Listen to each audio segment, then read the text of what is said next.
The joint session will come to order. The chair appoints as members of the committee on the part of the House to escort the President of the United States into the chamber. The gentleman from Louisiana, Mr. Scalise. The gentleman from Minnesota, Mr. Emmer. The gentlewoman from Michigan, Mrs. McClain. The gentleman from North Carolina, Mr. Hudson. The gentleman from Pennsylvania, Mr. Reschenthaler. The gentleman from Utah, Mr. Moore. The gentlewoman from Indiana, Mrs. Houchin.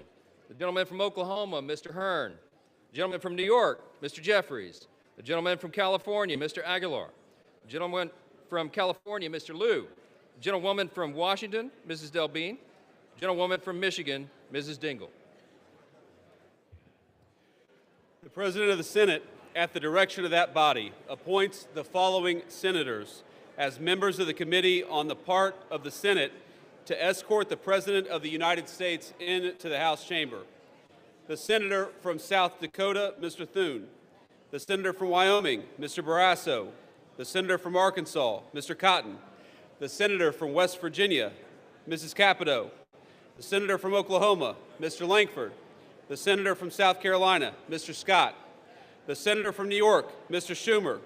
The Senator from Illinois, Mr. Durbin. And the Senator from Minnesota, Ms. Klobuchar. The members of the escort committee will exit the chamber through the lobby doors.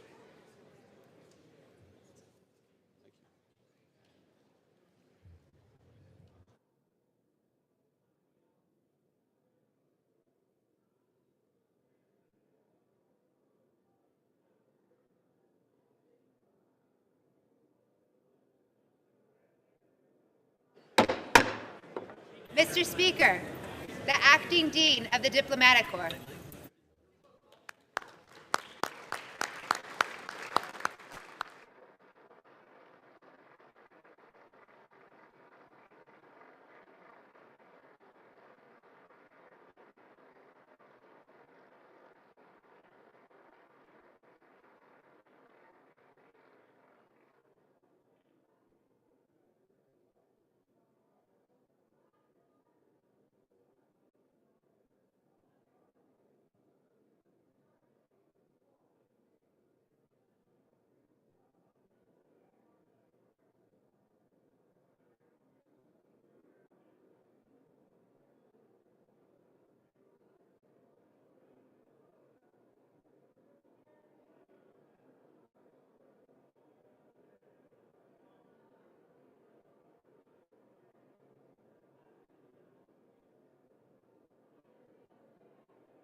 Justices of the Supreme Court.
Já foi direto? Tá cortado ou não? Tá bom.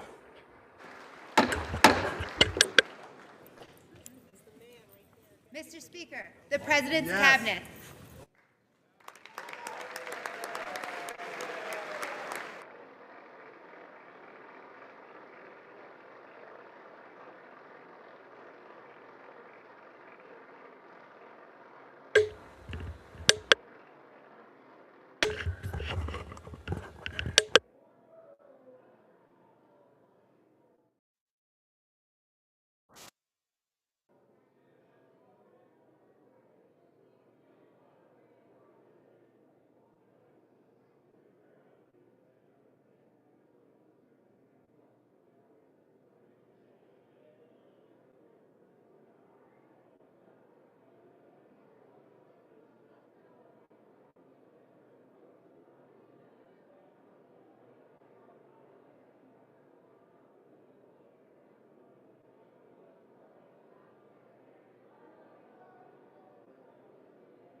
Sim.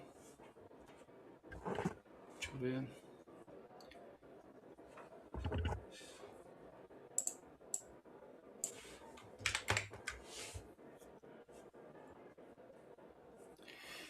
Vamos lá, pessoal. Boa noite, boa noite. Deixa eu falar bem rápido para vocês que já vai começar. A esposa do presidente aparecendo, a filha do presidente, o filho do presidente Donald Trump já está aparecendo na tela aí. Então, vou falar super rápido para vocês. A gente vai tentar acompanhar o tempo todo aqui. Em alguns momentos eu vou ter que sair, trabalho, então a gente vai misturando tudo aqui, só para vocês entenderem. Isso que vai acontecer agora, esse discurso, deixa eu até abaixar um pouquinho o volume aqui. O discurso que o Donald Trump vai fazer, ele tem uma semelhança um pouco, obviamente não dá nem para comparar com o Brasil. Toda vez que abre o legislativo, um presidente, isso é uma regra constitucional, tá? Uma base para as democracias que trabalham com Constituição. Com a Constituição, por exemplo, você tem a Constituição da Inglaterra, porque ela não tem um presidente. Então ela não tem essa ideia do poder executivo comparecer. É o primeiro-ministro, mas muda a estrutura e o formato como é. Então o Brasil adotou, tanto que se vocês analisarem a nossa Constituição do Brasil, ela é uma mistura um pouco simétrica. Ela pega algumas coisas da Constituição inglesa e muita coisa da Constituição americana, muita, mas muita. Especialmente o controle de constitucionalidade é bem americano em algumas situações, né? Beleza? Então, vamos lá, só para vocês entenderem. Então, Donald Trump vai fazer o que hoje? É a abertura, como se fosse a abertura do ano legislativo, né? Ele vai abrir e esse discurso que é chamado Discurso do Estado da União, o Donald Trump ele vai falar do passado e jogar para o futuro. Falar do passado como? Ele vai falar como, ó, tá passando o vice, né? O vice está aparecendo aí junto com o speaker, né? O Johnson da House, né? Que é seria a Câmara dos Deputados. Tá? O vice está aparecendo, para vocês entenderem qual a motivação que ele está ali, porque ele também é presidente do Senado nos Estados Unidos. Então, o presidente do Senado, ele é o vice-presidente. Vota? Não, no critério de desempate ele aparece, né? Mas, deixa lá, o Trump vai falar daqui a pouquinho, né? O Felipão até colocou aí pra gente no canal. Então, só para vocês entenderem, então ele vai passar o quê? O que ele fez no último ano de mandato? O que aconteceu, né? Do ano passado inteiro até agora. Então ele vai fazer ponderações, explicar, vocês vão ver que é uma sequência de bate-palmas, ele comenta alguma coisa, as pessoas estão sentadas, levantam, batem palma, é sequencial isso, né? É uma praxe que não veio da América, isso aí é a minha visão, isso aí veio da Inglaterra, né? Que toda vez que ele fala e finaliza um certo tópico, é normal os parlamentares estarem sentados, levantarem e baterem palmas, é uma forma de cordialidade, não é anuência ao que ele está falando. Então ele vai, ó, tanto que a Cissa tá no off aqui já colocando as coisas pra gente aqui, ó. Estou de olho para ver que se não vai estar, quem não vai estar lá hoje, né? Então ele vai fazer um resumo do último mandato dele, no último ano do passado. Vai falar, por exemplo, com certeza absoluta, ele vai falar da parte econômica, que ele conseguiu altos índices de economia. Vocês conhecem Donald Trump como vai ser. Da parte de imigração, acredito que ele vai focar bastante, e vai fazer uma espécie de projeção futura. O que ele deve, o que vai acontecer mais ou menos esse ano, tá? É uma espécie de projeção do que vem pela frente, tá? Então, o Donald Trump vai fazer mais ou menos assim esse ano. Nós vamos continuar com a imigração assim, assado. Temos 1 trilhão para a parte militar. Nossa ideia não é declarar guerra contra ninguém, mas não mexam com nossos interesses, né? Deve falar com certeza da Venezuela, né? Ele vai falar duas coisas. Primeiro, a parte de petróleo, que ele resolveu da Venezuela. E segundo, com certeza, ele vai enaltecer o exército americano pela operação super bem sucedida, né? Assim, sucedido, eu digo do lado americano, 0 mortes, tudo bem organizado, né? Então essa parte ele deve focar muito, beleza? A gente vai acompanhando, se a gente for vendo que tá entrando alguém, a gente entra e vai passando para vocês, beleza?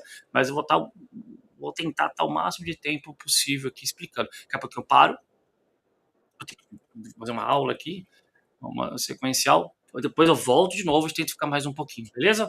Mas vou tirando todas as dúvidas se forem possíveis, tá? Se alguém tiver dúvida alguma coisa, é só mandar, tá? Manda à disposição total.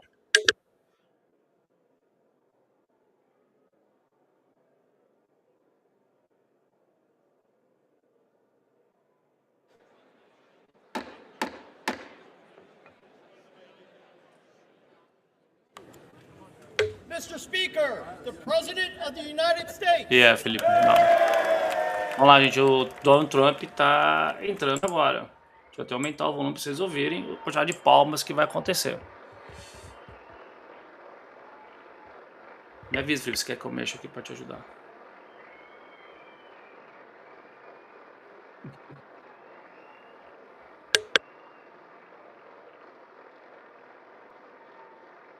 Nos meus retornos, Felipe, estão todos ótimos aqui que eu tô olhando.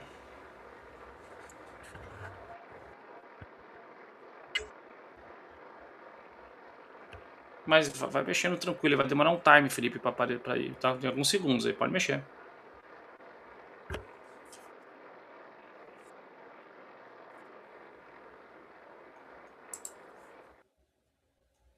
Aqui. Gente, só um segundo, o Felipe só tá consertando um negocinho, por isso que só tô eu aparecendo, mas vocês estão ouvindo o áudio por trás, o Donald Trump tá entrando, então esse pedacinho pequeno, que ele é super rápido, ele vai parar para cumprimentar todo mundo, então o Felipe só tá organizando o link que deu uma super leve quebrada, tá bom? Mas é super rápido, tá bom? Então já tá entrando. Então, resumindo aí, você sabe, Donald Trump vai passar hoje, ele vai passar hoje aí algumas... Deixa eu só baixar aqui.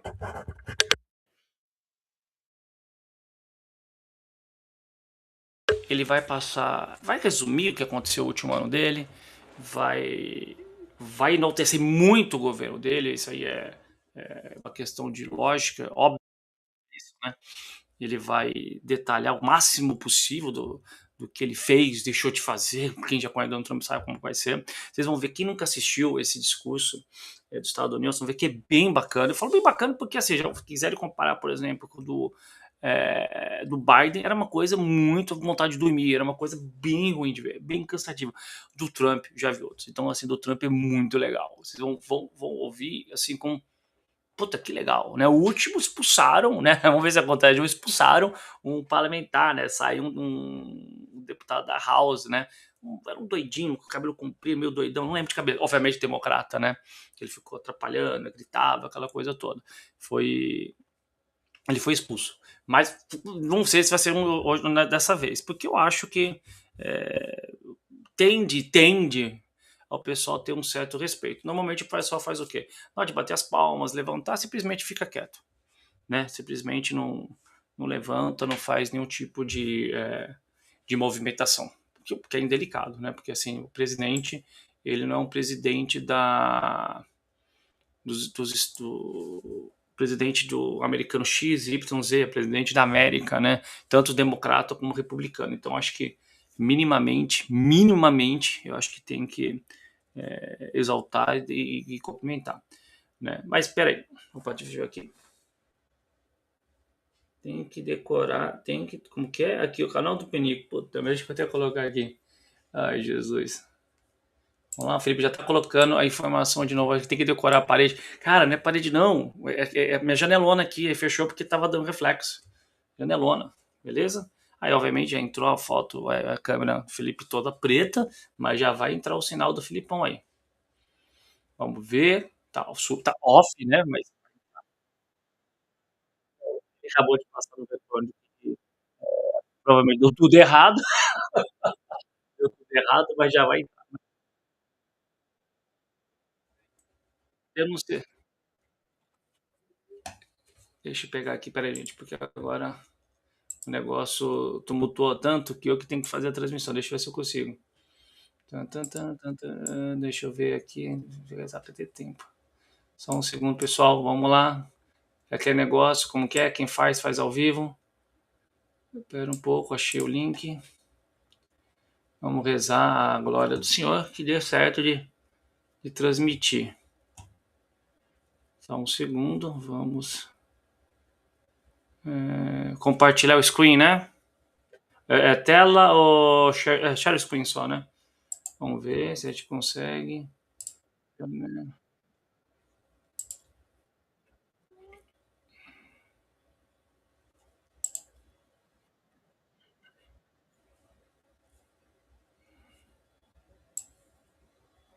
Deixa eu ver o negócio, deixa eu baixar as minhas outras coisas para cá, para não misturar nada.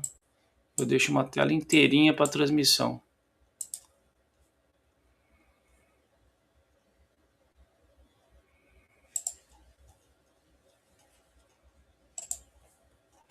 Vamos lá, gente, vamos ver se eu consigo agora. Aí, Felipe, só tem que mudar a posição, como é que eu mudo? Tô transmitindo já, Felipe. Só que não sei se eu tô conseguindo passar o áudio, tá?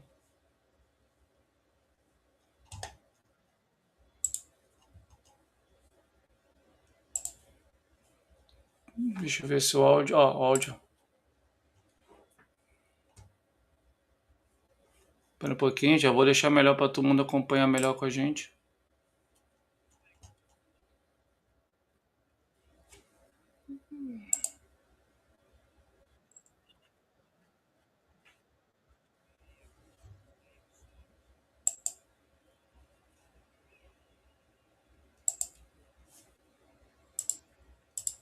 Não tem essa opção, Felipe. Ah, tem.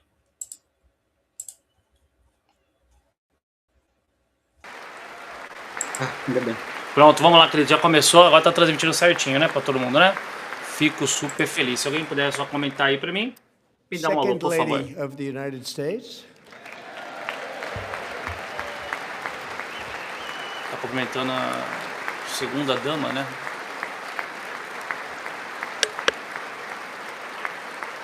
Saindo tudo certo, Felipe? Depois você confirma pra mim. Minha voz e lá também. Members of Congress and my fellow Americans.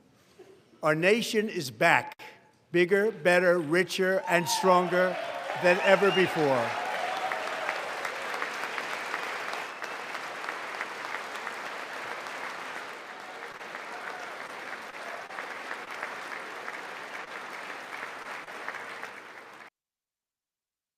Less than 5 months from now, our country will celebrate an epic milestone in American history, the 250th anniversary of our glorious American independence.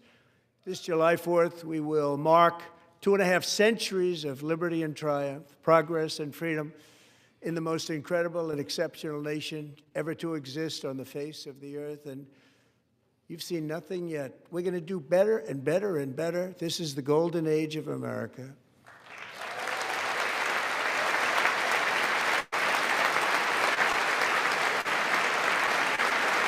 assim.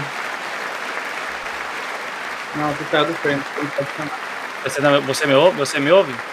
When I last spoke in this chamber 12 months Então, ago, I had just inherited a nation in crisis with a stagnant economy, inflation Não, at Deus, tem record que ativar o full levels, screen, cara, a isso é da wide tela. open border, horrendous recruitment for military and police.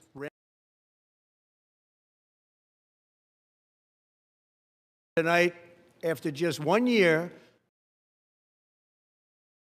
we have achieved a transformation like no one has ever seen before, and a turnaround for the ages. It is indeed a turnaround for the ages. Eu não sei o que aconteceu, cara, quebrou alguma coisa na outra cena.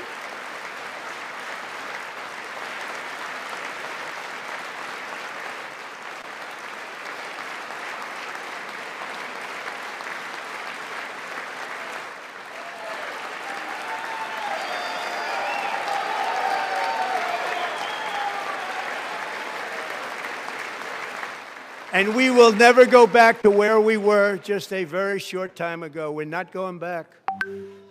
Today, our border is secure.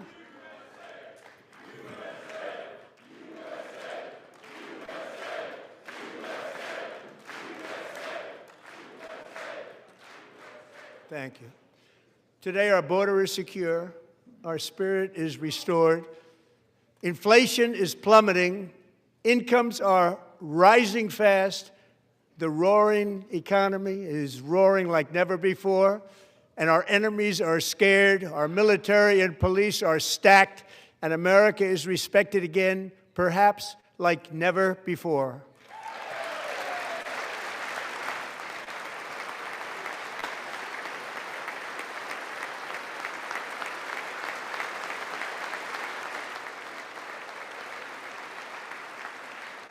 After 4 years, in which millions and millions of illegal aliens poured across our borders, totally unvetted and unchecked, we now have the strongest and most secure border in American history by far.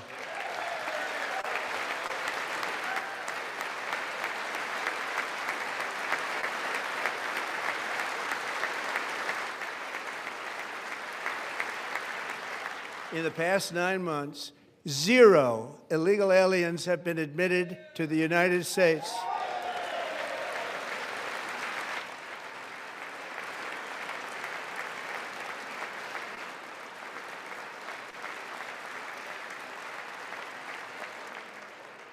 But we will always allow people to come in legally, people that will love our country and will work hard to maintain our country.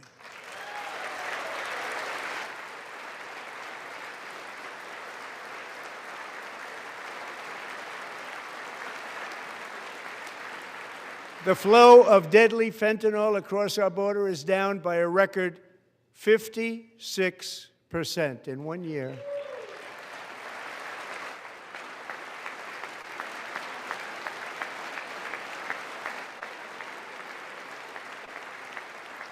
And last year, the murder rate saw its single largest decline in recorded history. This is the biggest decline, think of it, in recorded history, the lowest number in over 125 years, year 1900. In fact, substantially before my wonderful father, I had a wonderful father, Fred, before he was born, substantially before he was born.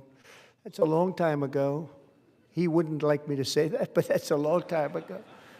The Biden administration and its allies in Congress gave us the worst inflation in the history of our country. But in 12 months, my administration has driven core inflation down to the lowest level in more than 5 years.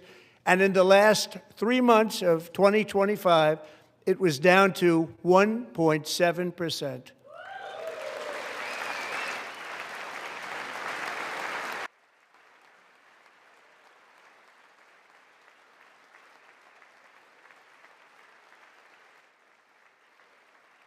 Pessoal, só para dar um alô para vocês, ficar mais fácil. O Trump tá comentando e tal. Eu não tô conseguindo entrar toda hora, mas os comentários, a Cissa tá meio que dando a tradução para vocês. Então acompanha nos comentários, tá show de bola, beleza?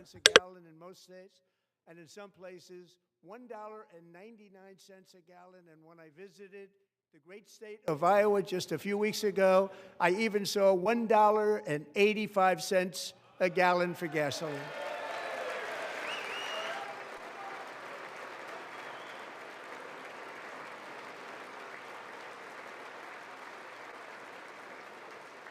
Mortgage rates are the lowest in 4 years and falling fast, and the annual cost of a typical new mortgage is down almost $5,000 just since I took office. 1 year.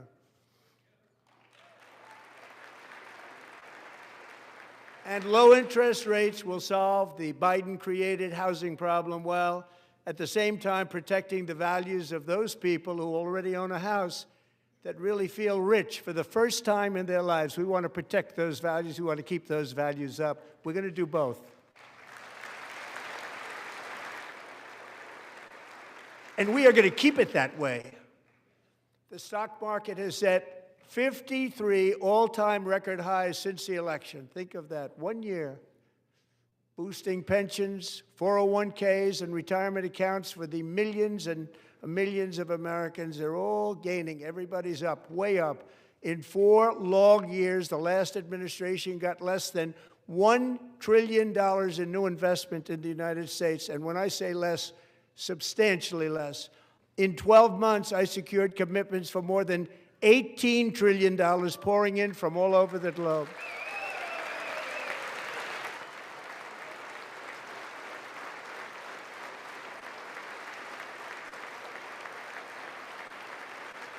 Think of it, much less than $1 trillion for 4 years versus much more than $18 trillion for 1 year. What a difference a president makes. A short time ago, we were a dead country. Now we are the hottest country anywhere in the world, the hottest.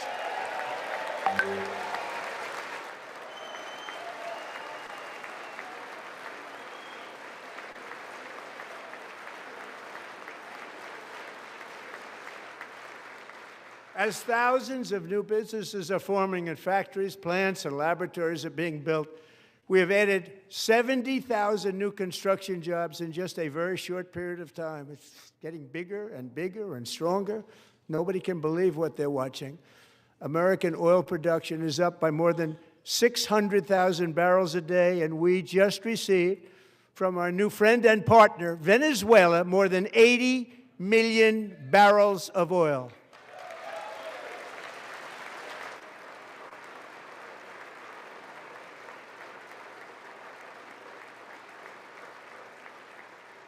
American natural gas production is at an all-time high because I kept my promise to drill, baby, drill.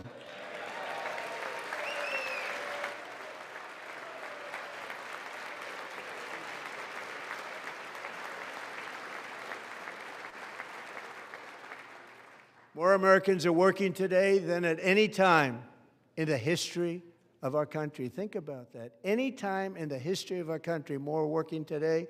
And 100% of all jobs created under my administration have been in the private sector.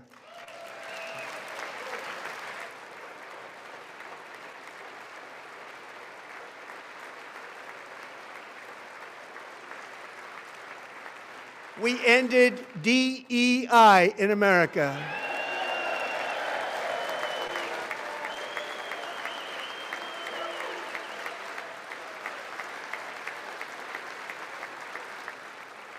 We cut a record number of job-killing regulations, and in 1 year we have lifted 2.4 million Americans, a record, off of food stamps.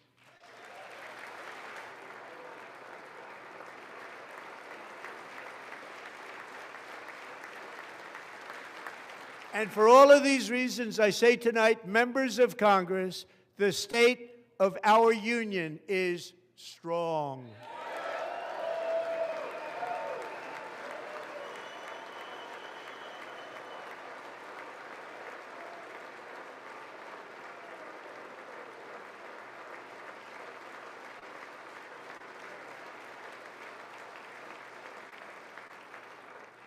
Our country is winning again. In fact, we're winning so much that we really don't know what to do about it.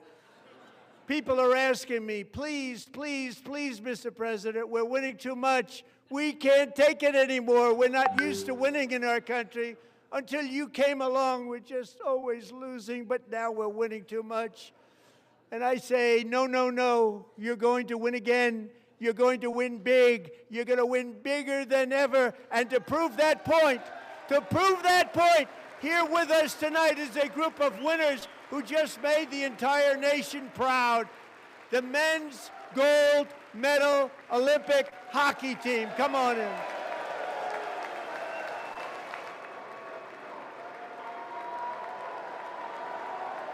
Não, agora é necessário, né? Ele chamou a equipe de rock que massacrou o time do Filipão do Canadá. Então, a equipe de rock americana, né? Porque as feministas, né, tiveram algum problema lá, né? Raça de assadura, não puderam comparecer. Beleza? Isso é importante, o Filipão tá triste.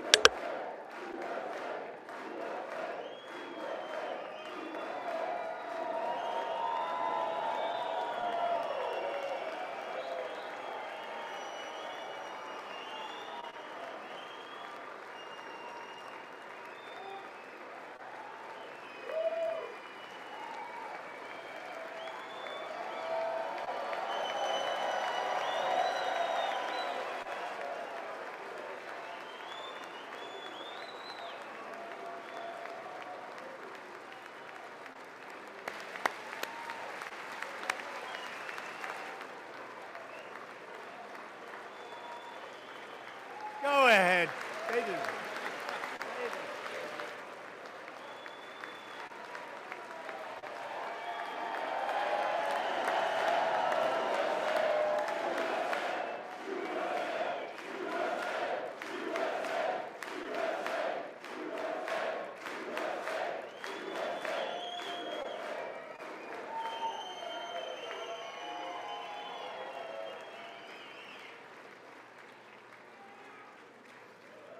That's the first time I've ever seen them get up. And actually, not all of them did get up. But they beat a fantastic Canadian team in overtime, as everybody saw, as did the American women who will soon be coming to the White House.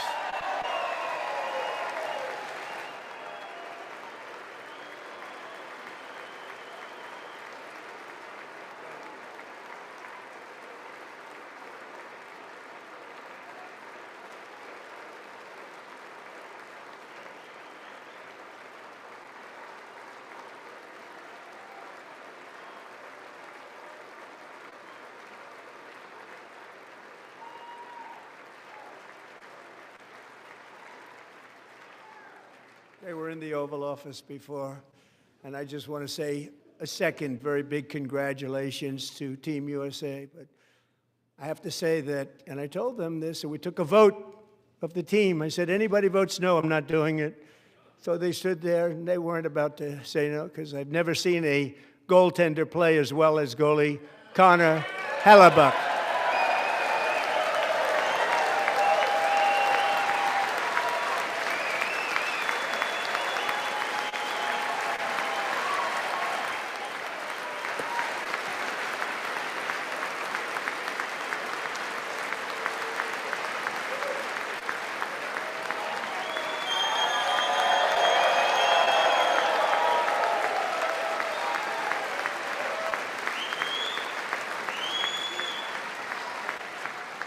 Think of it, 46 shots on goal, and I asked him, the one shot, the one where you put your stick in the back and it hit the neck of your stick and bounced off, do you practice that, or was that a little lucky?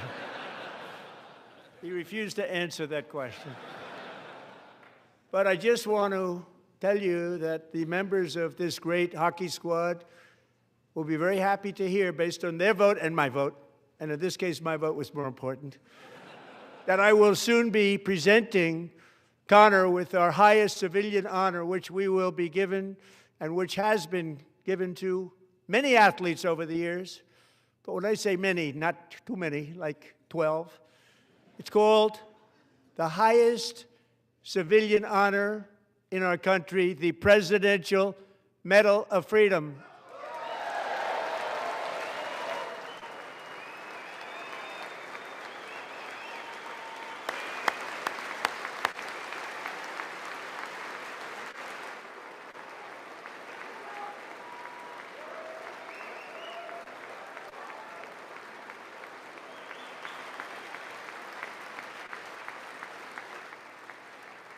Great athletes have gotten that, very great, the best, and I thought he deserved it. And I did take a vote, every single one of them. I said, I'm not giving it if anybody goes no, and every single one of them rapidly put up their hand.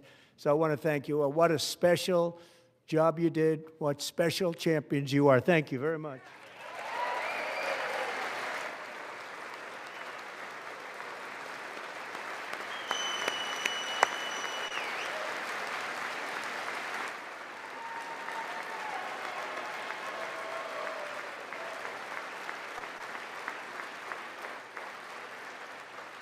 I'm also pleased to say that the next time the Olympic torch is lit, it will be here in America for the 2028 Olympics, and it's the summer version right in Los Angeles. We're going to do a good job in Los Angeles.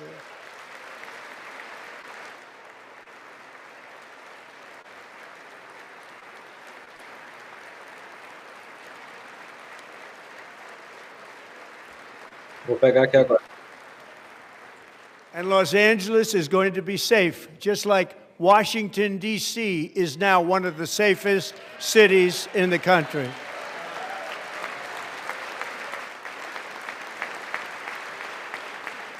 And this year, and I must say I got them both.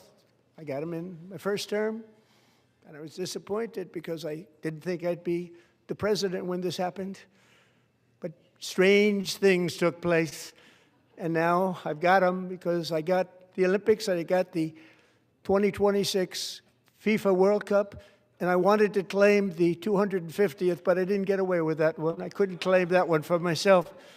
But we're getting the World Cup, so we have the World Cup and the Olympics coming, and that is exciting news.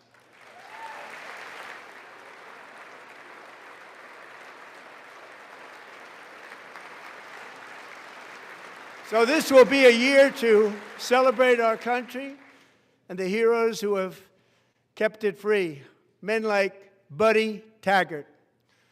At age 17, Buddy volunteered to defend America in World War II, serving in the Pacific under the great General Douglas MacArthur.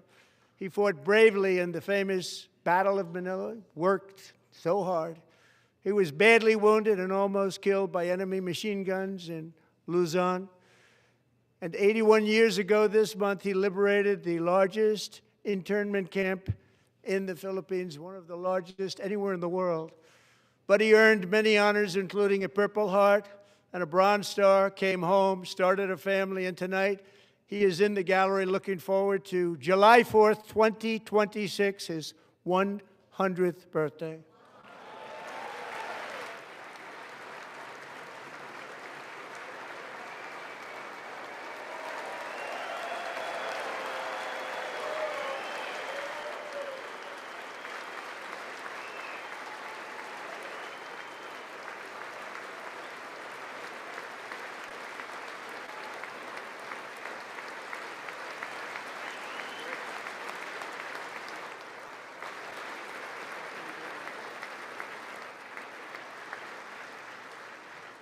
So, Buddy, you're a brave man, and we salute you.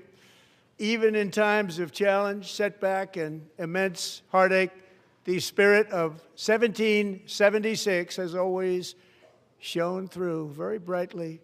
It was July 4th of last year when floodwaters tore through a girls' summer camp in Central Texas, one of the worst things I've ever seen. I was there, rising 26 feet in the matter of minutes, tragically claiming many, many lives. You all remember that one. As the waters threatened to sweep her away, 11-year-old Millie Kate McClelland closed her eyes and prayed to God. She thought she was going to die. Those prayers were answered when Coast Guard rescue swimmer Scott Ruskin descended from a helicopter he came from. It was Scott's first ever rescue mission, a young guy, but very brave, very, very top, always top in his class, and he lifted not just Millie Kate, but 164 others to safety.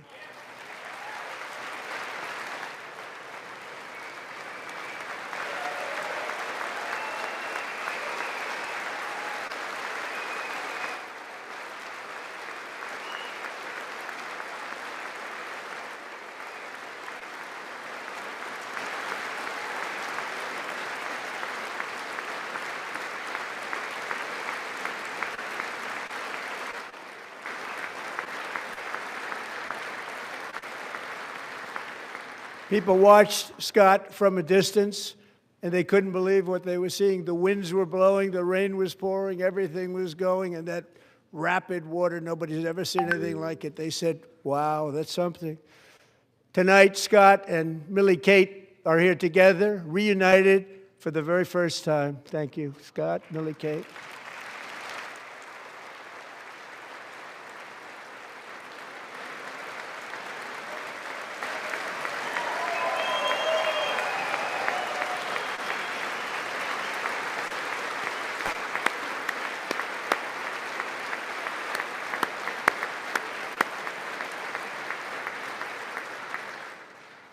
And Petty Officer Ruskin, I'm pleased to inform you that I am now awarding you the Legion of Merit for extraordinary heroism, which is what it was, extraordinary heroism. Thank you.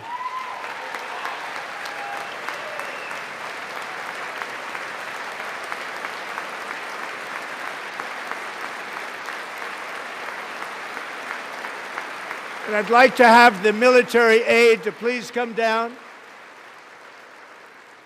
and take care of the service. Military aide, thank you very much. Take care of that very important service. Thank you very much.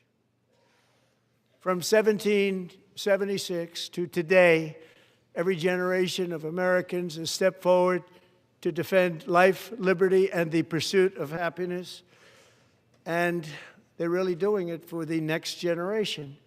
But now it's our turn. Together we're building a nation where every child has the chance to reach higher and go further, where government answers to the people, not the powerful, and where the interests of hardworking American citizens are always our first and ultimate concern.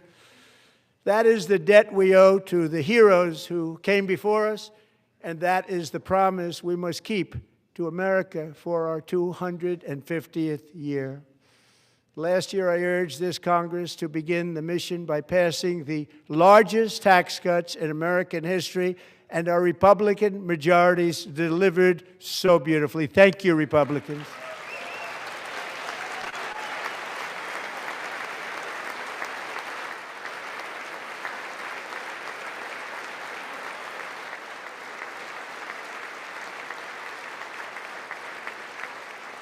All Democrats, every single one of them, voted against these really important and very necessary massive tax cuts.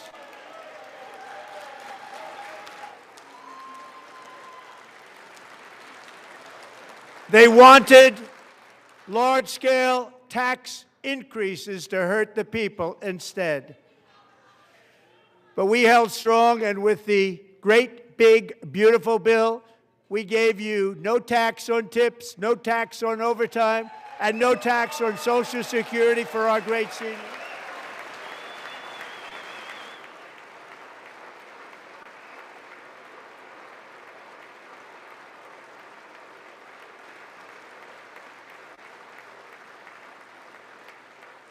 And we also made interest on auto loans tax deductible the first time, but only if the car is made in America.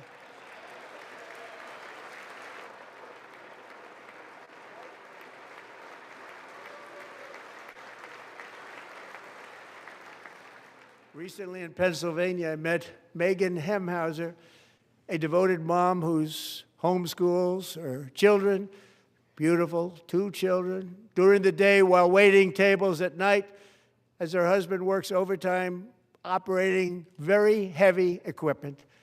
Megan is here this evening, and she's happy to tell you that she is so much richer because with no tax on tips, no tax on overtime, and our expanded child tax credit done again by Republicans, Megan and her husband will take home more than $5,000 extra just for the year, cutting her tax bill in more than half.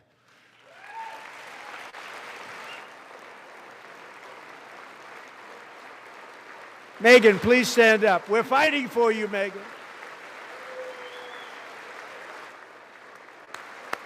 Thank you, Megan.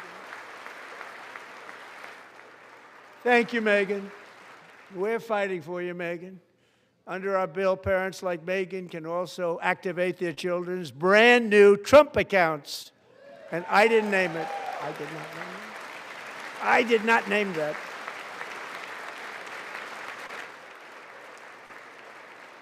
Nobody believes me, but I did not name it. It was named by a very tall man sitting right there in the third row. Nice man, a good man. Tax-free investment accounts for every American child. This is something that's so special and has taken off and gone through the roof. Millions will be pre-funded courtesy of the U.S. Treasury and private individuals like Michael and Susan Dell, who have donated $6.25 billion to fund the Trump accounts for 25 million American children. They're great people.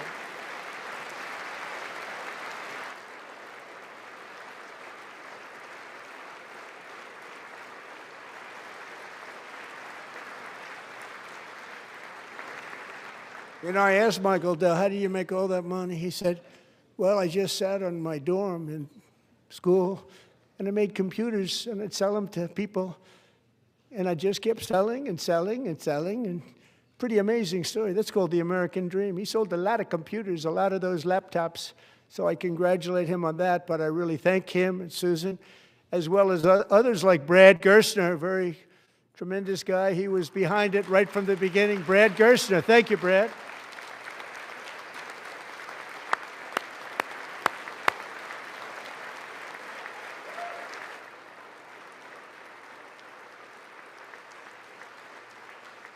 So with modest additional contributions, these young people's accounts could grow to over $100,000 or more by the time they turn 18. Think of it, how much money is that for somebody that started with nothing? Over 100,000, could be much more than that. To make this investment in our children's future, go to trumpaccounts.gov, trumpaccounts.gov. And a lot of people are doing it. They're setting every record in the book. It's popular. They knew what it was going to take. I'm so proud of them. I'm so proud of the people that got it started.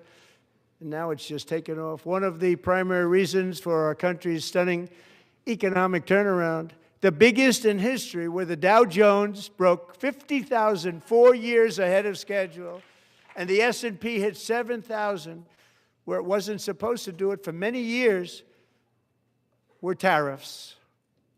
I used these tariffs, took in hundreds of billions of dollars to make great deals for our country, both economically and on a national security basis.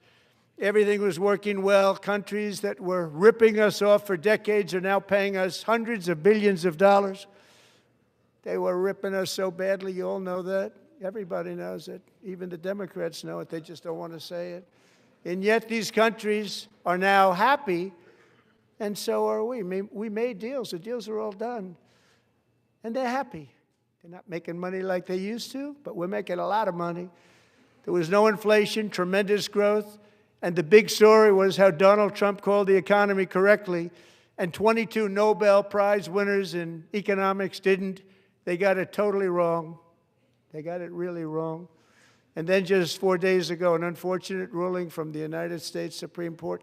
It just came down. It came down. Very unfortunate ruling. But the good news is that almost all countries and corporations want to keep the deal that they already made, right, Scott? Knowing that the legal power that I, as president, have to make a new deal could be far worse for them, and therefore they will continue to work along the same successful path that we had negotiated before the Supreme Court's unfortunate involvement. So despite the disappointing ruling, these powerful country-saving, it's saving our country, the kind of money we're taking in, peace-protecting. Many of the wars I settled was because of the threat of tariffs. I wouldn't have been able to settle them without. Will remain in place under fully approved and tested alternative legal statutes. And they have been tested for a long time. They're a little more complex, but they're actually probably better, leading to a solution that will be even stronger than before. Congressional action will not be necessary. It's already time-tested and approved. And as time goes by, I believe the tariffs paid for by foreign countries will, like in the past, substantially replace the modern-day system of income tax, taking a great financial burden off the people that I love.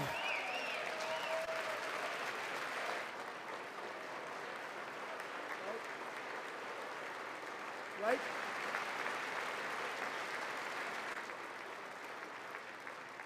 Moving forward, factories, jobs, investment, and trillions of dollars will continue pouring into the United States of America because we finally have a president who puts America first. I put America first. I love America.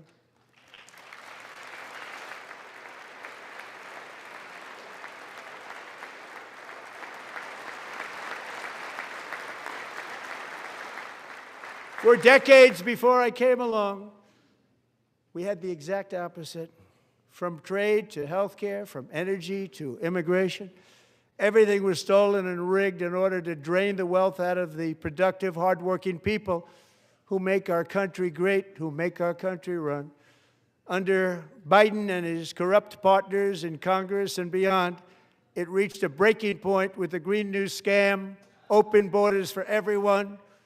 They poured in by the millions and millions from prisons, from mental institutions. They were murderers, 11,888 murders. They came into our country. You allowed that to happen.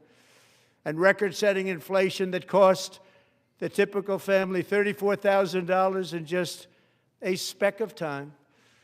Now the same people in this chamber who voted for those disasters suddenly use the word affordability, a word, they just used it. Somebody gave it to them, knowing full well that they caused and created the increased prices that all of our citizens had to endure. You caused that problem.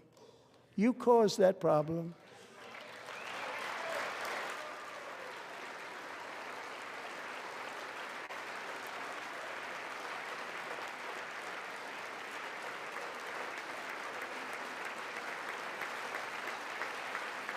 They knew their statements were a lie. They knew it.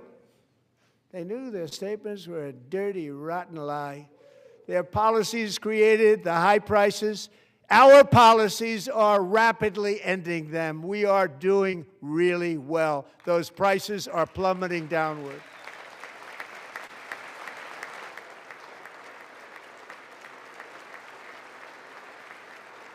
The price of eggs is down 60%, Madam Secretary, thank you. The cost of chicken, butter, fruit, hotels, automobiles, rent is lower today than when I took office by a lot. And even beef, which was very high, is starting to come down significantly. Just hold on a little while. We're getting it down.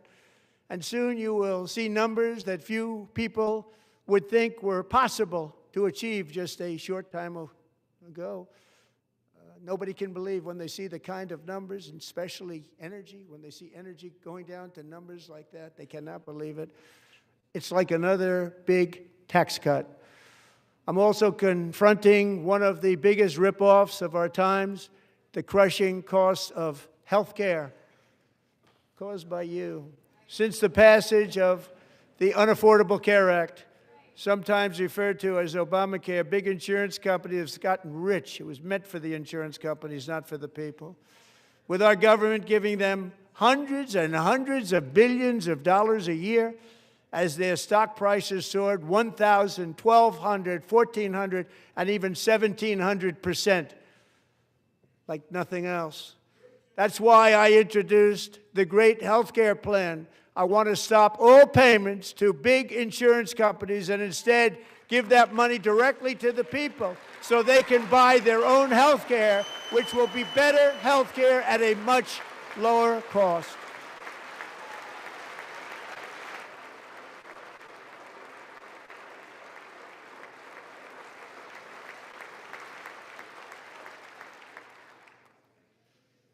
In addition, my plan requires maximum price transparency. That's a big deal. Sounds so simple, so big. And I did that in my first term, and the Democrats immediately terminated it with full knowledge that they were doing a very bad thing for the people. Costs were going to go way up, and that's what happened, and now I'm bringing them way down on health care and everything else. I'm also ending the wildly inflated cost of prescription drugs like has never happened before.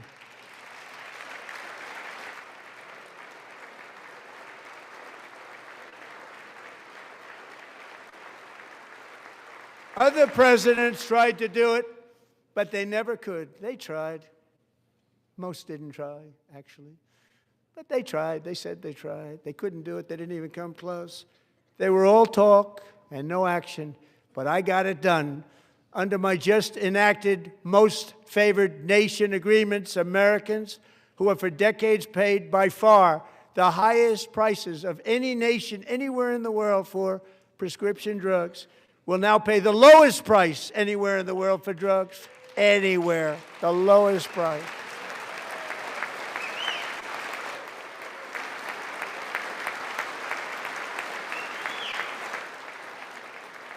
So in my first year of the second term, should be in my third term, but strange things happen. I took prescription drugs, a very big part of health care, from the highest price in the entire world to the lowest. That's a big achievement. The result is price differences of 300, 400, 500, 600% and more, all available right now at a new website called TrumpRx.gov. And I didn't name that one either, by the way.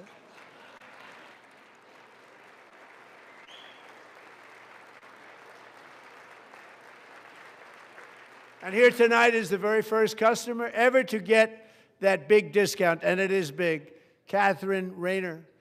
For 5 years, she and her husband have struggled with infertility, and they turned to IVF.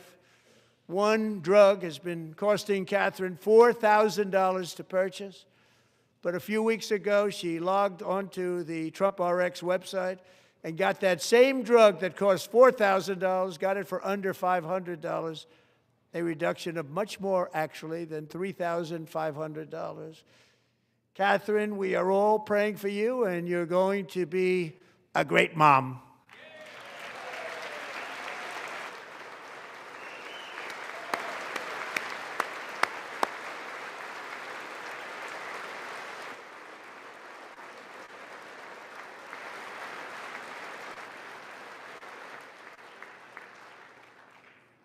So now I'm calling on Congress to codify my most favored nation program into law. Now, the one thing, I'm not sure it matters because it's going to be very hard for somebody that comes along after me to say, let's raise drug prices by 700 or 800%.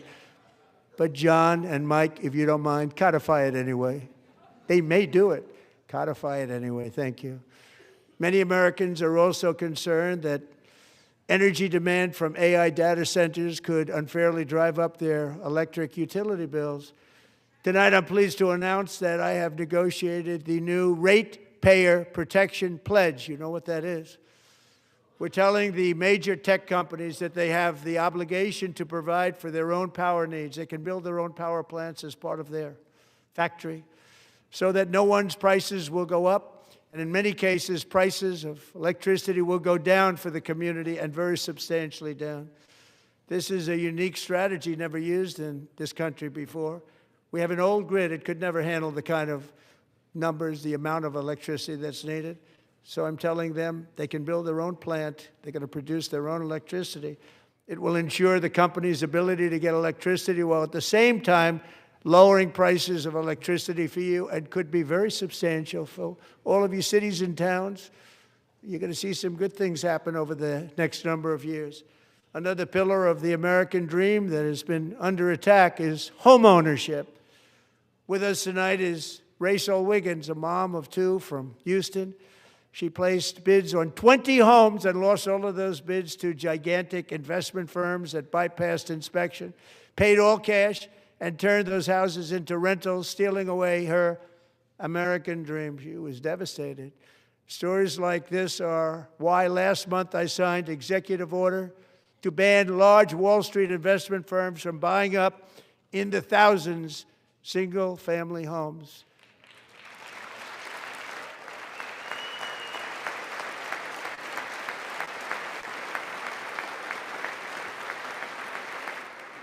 And now I'm asking Congress to make that ban permanent, because homes for people, really, that's what we want. We want homes for people, not for corporations. Corporations are doing just fine. Raysel, thank you very much. Good luck with your home. You'll get one soon.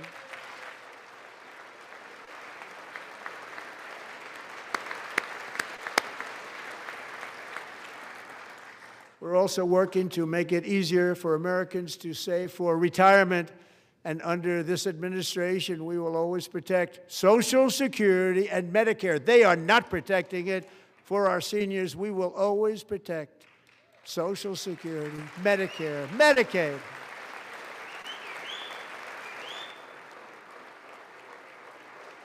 Since I took office, the typical 401k balance is up by at least $30,000. That's a lot of money. We have millions and millions of people, because the stock market has done so well, setting all those records. Your 401ks are way up. Yet half of all of working Americans still do not have access to a retirement plan with matching contributions from an employer. To remedy this gross disparity, I'm announcing that next year my administration will give these often forgotten American workers, great people, the people that built our country, access to the same type of retirement plan offered to every federal worker. We will match your contribution with up to $1,000 each year. As we ensure that all Americans can profit from a rising stock market, let's also ensure that members of Congress cannot corruptly profit from using insider information.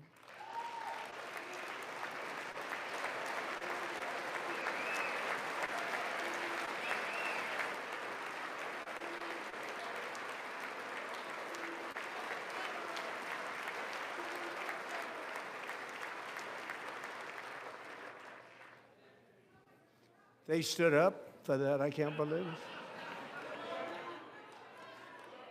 I can't believe it.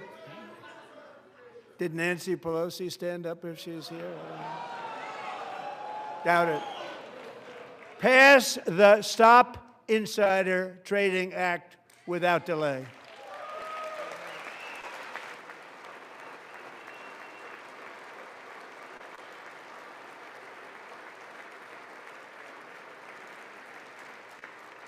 I wasn't sure if anybody even on this side was going to applaud for that. I'm very impressed. Thank you. I'm very impressed.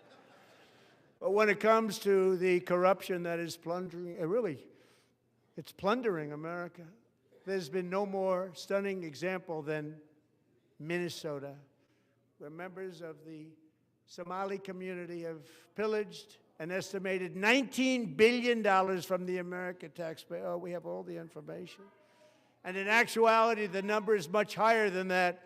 And California, Massachusetts, Maine, and many other states are even worse. This is the kind of corruption that shreds the fabric of a nation, and we are working on it like you wouldn't believe. So tonight, although started 4 months ago, I am officially announcing the war on fraud to be led by our great Vice President, J.D. Vance.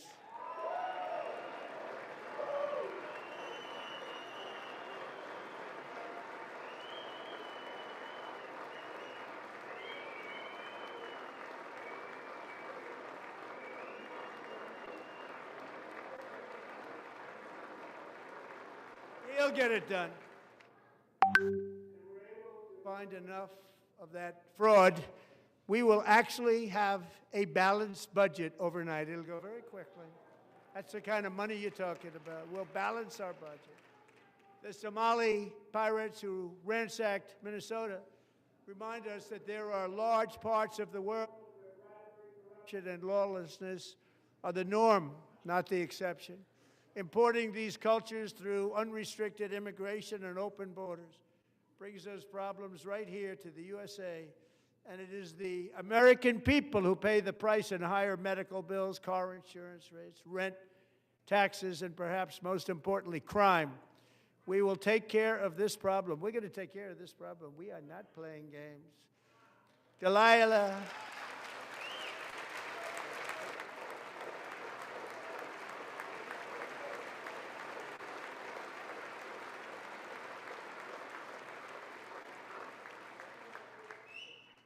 Delilah Coleman was only 5 years old in June 2024 when a 18-wheel tractor trailer plowed into her stopped car traveling at 60 miles an hour or more. The driver was an illegal alien let in by Joe Biden and given a commercial driver's license by open borders politicians in California. Doctors said Delilah would never be able to walk or talk, have a good life. She wouldn't even be able to eat again. But against all odds, she is now in the first grade learning to walk. And she's here this evening with her dad, Marcus, a fantastic man. Delilah, please, you are a great inspiration. Please stand up.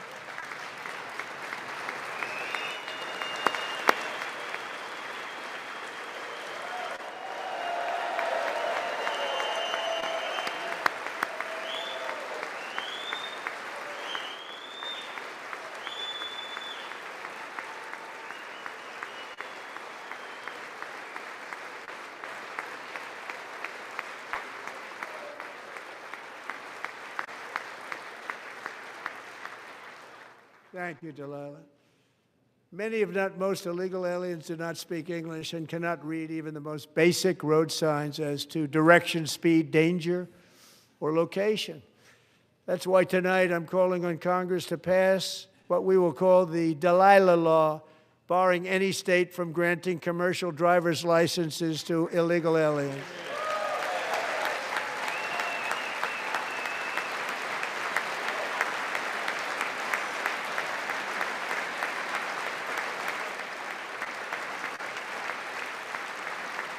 And yesterday, as you probably saw at the White House, I hosted a ceremony with Americans who lost their treasured loved ones to the scourge of illegal immigration. People came into our country, how we allowed this to happen with our open borders. These are the angel moms and families that for decades our government betrayed and our media totally ignored. It was terrible. Hard to believe, actually. In 2023, a 16-year-old high school cheerleader named Elizabeth Medina was supposed to perform in her town's Christmas parade, but she never arrived. Her mother, Jacqueline, went home to look for her, and she found her lying dead in a bathtub, bleeding profusely after being stabbed 25 times.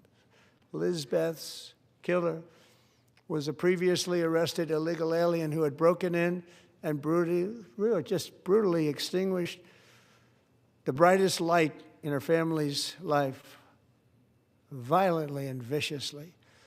Her heartbroken mother is in the gallery to remind everyone in this chamber exactly why we are deporting illegal alien criminals to our country at record numbers, and we're getting them the hell out of here fast. We don't want them.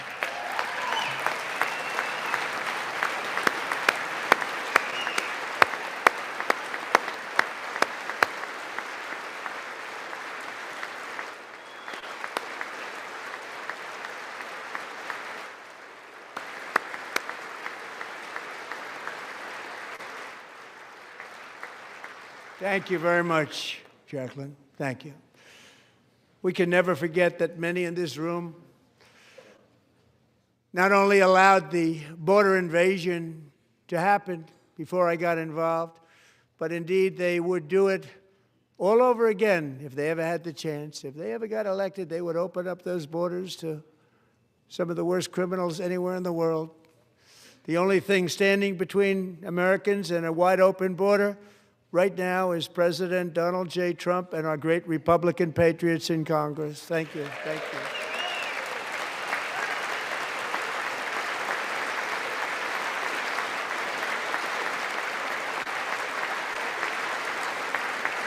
As we speak, Democrats in this chamber have cut off all funding for the Department of Homeland Security. It's all cut off. It's all cut off. They have instituted another Democrat shutdown, the first one costing us 2 points on GDP. 2 points we lost on GDP, which probably made them quite happy, actually. Now they have closed the agency responsible for protecting Americans from terrorists and murderers. Tonight I'm demanding the full and immediate restoration of all funding for the border security, homeland security of the United States, and also for helping people clean up their snow. We have no money because of the Democrats, and it would be nice, we'd love to give you a hand at cleaning it up, but you gave no money. Nobody's getting paid. It's a shame. So you have to think about it. We have, in case you didn't know, a pretty large snowstorm out there. One of the great things about the State of the Union is how it gives Americans the chance to see clearly what their representatives really believe. So tonight I'm inviting every legislator to join with my administration in reaffirming a fundamental principle. If you agree with this statement, then stand up and show your support. The first duty of the American government is to protect American citizens, not illegal aliens.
Isn't that a shame? You should be ashamed of yourself not standing up. You should be ashamed of yourself. That is why I'm also asking you to end deadly sanctuary cities that protect the criminals and enact serious penalties for public officials who block the removal of criminal aliens. In many cases, drug lords, murderers all over our country, they're blocking the removal of these people out of our country, and you should be ashamed of yourself.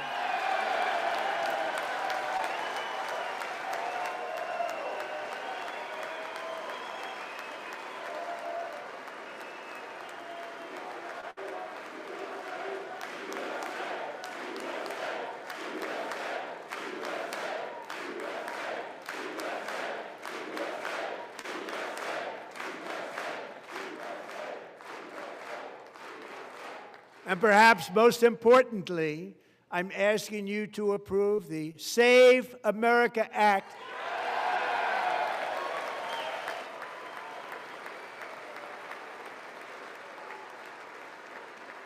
To stop illegal aliens and others who are unpermitted persons from voting in our sacred American elections. That cheating is rampant in our elections. It's rampant.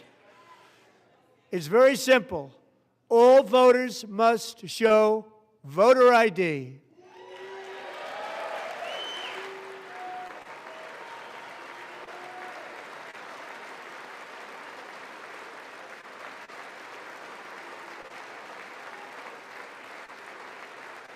All voters must show proof of citizenship in order to vote.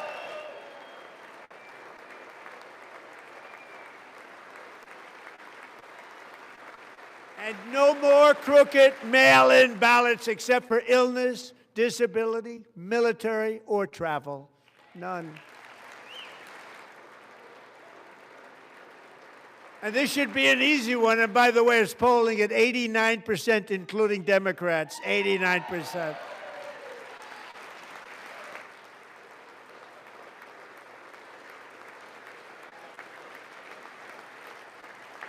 And even the new communist mayor of New York City, I think he's a nice guy, actually. Speak to him a lot. Bad policy, but nice guy. Just said they want people to shovel snow. They got hit hard. Wants them to shovel snow, but if you apply for that job, you need to show 2 original forms of ID and a Social Security card. Yet they don't want identification for the greatest privilege of them all, voting in America. No, it's no good. No good. Both Republicans and Democrats overwhelmingly agree on the policy that we just enunciated. And Congress should unite and enact this common sense, country-saving legislation right now, and it should be before anything else happens.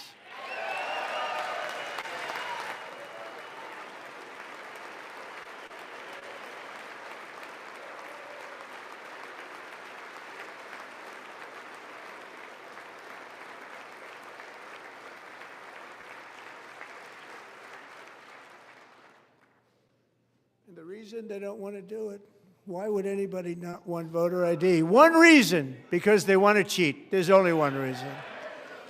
They make up all excuses. They say it's racist. They come up with things you almost say, what imagination they have. They want to cheat. They have cheated. And their policy is so bad that the only way they can get elected is to cheat. And we're going to stop it. We have to stop it, John.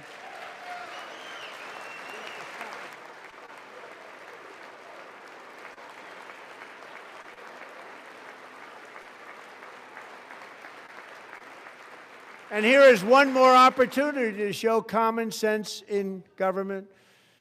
In the gallery tonight are Sage Blair and her mother, Michelle. In 2021, Sage was 14 when school officials in Virginia sought to socially transition her to a new gender, treating her as a boy and hiding it from her parents. Hard to believe, isn't it? Before long, a confused Sage ran away from home after she was found in a horrific situation in Maryland. A left-wing judge refused to return Sage to her parents because they did not immediately state that their daughter was their son. Sage was thrown into an all-boys state home and suffered terribly for a long time. But today, all of that is behind them because Sage is a proud and wonderful young woman with a full-ride scholarship to Liberty University. Sage and Michelle, please stand up.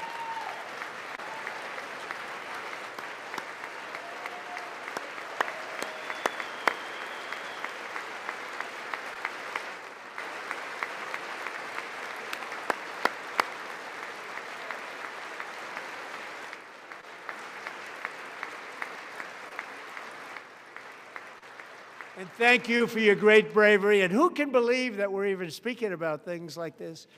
15 years ago, if somebody was up here and said that, they'd say, what's wrong with him? But now we have to say it because it's going on all over numerous states without even telling the parents. But surely we can all agree no state can be allowed to rip children from their parents' arms and transition them to a new gender against the parents' will. Who would believe that we're even talking about this? We must ban it, and we must ban it immediately.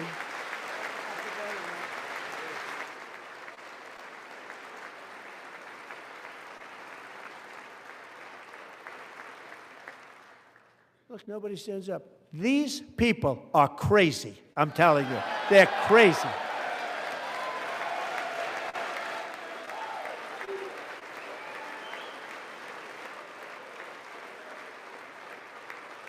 Amazing, incredible.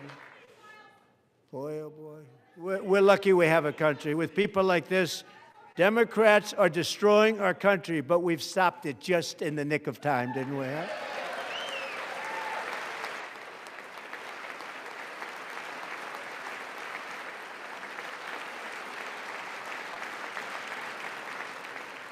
No one cares more about protecting America's youth than our wonderful First Lady, now a movie star. She's a movie star. Can you believe it?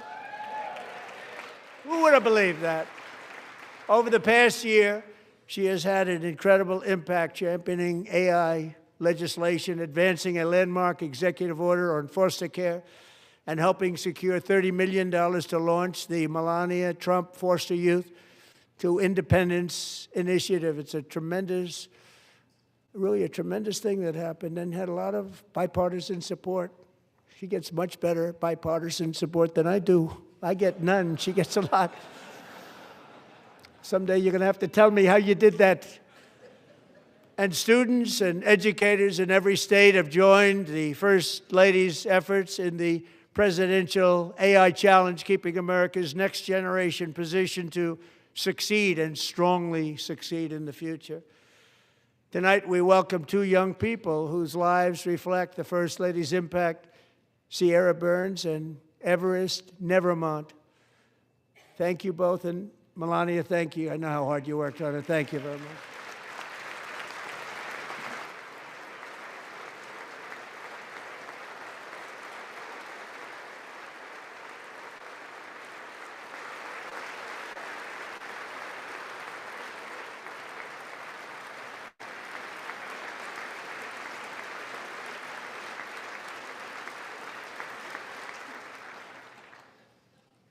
I'm very proud to say that during my time in office, both the first 4 years and in particular this last year, there has been a tremendous renewal in religion, faith, Christianity, and belief in God.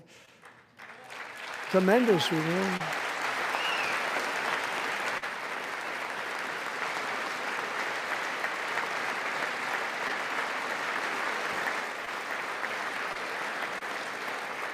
This is especially true among young people, and a big part of that had to do with my great friend, Charlie Kirk, a great guy, great man.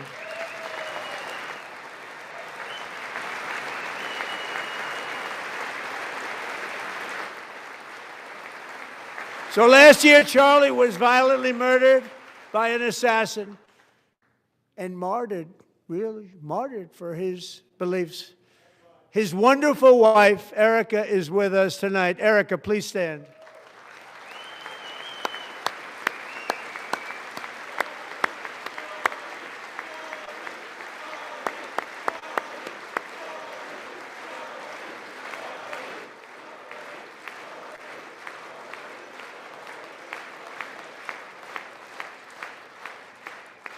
Thank you, Erica. Been through a lot. In Charlie's memory, we must all come together to reaffirm that America is one nation under God, and we must totally reject political violence of any kind.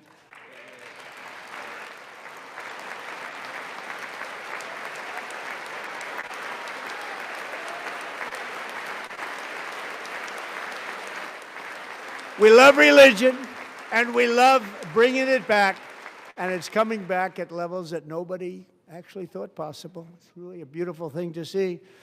Above all, unleashing America's promise requires keeping our communities safe. We have made incredible strides, yet dangerous repeat offenders continue to be released by pro-crime Democrat politicians again and again. We are honored to be joined tonight by a woman who's been through hell, Anya Zarutska. In 2022, she and her beautiful daughter, so beautiful, what a beautiful young woman, Irina, fled war-torn Ukraine to live with relatives near Charlotte, North Carolina. And by the way, what's going on with Charlotte? Last summer, 23-year-old Irina was riding home on the train when a deranged monster who had been arrested over a dozen times and was released through no cash bail, stood up and viciously slashed a knife through her neck and body. No one will ever forget. There were people on that train.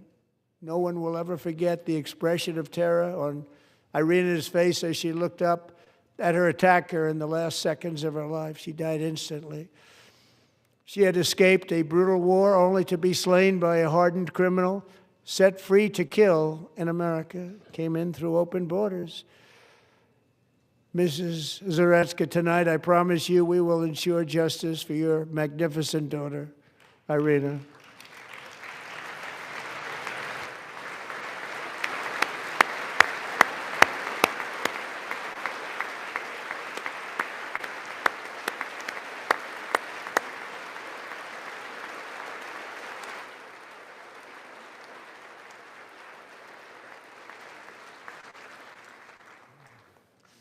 How do you not stand? How do you not stand? I'm asking this Congress to pass tough legislation to ensure that violent and dangerous repeat offenders are put behind bars, and importantly, that they stay there.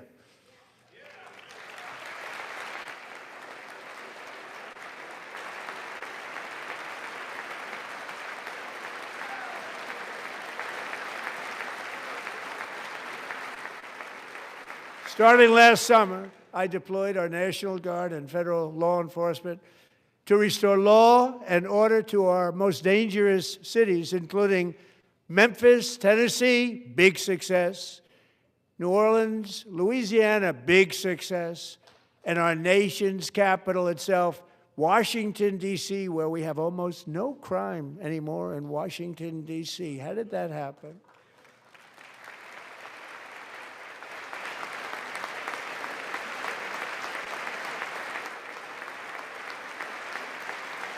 In fact, crime in Washington is now at the lowest level ever recorded, and murders in D.C. this January were down close to 100% from a year ago.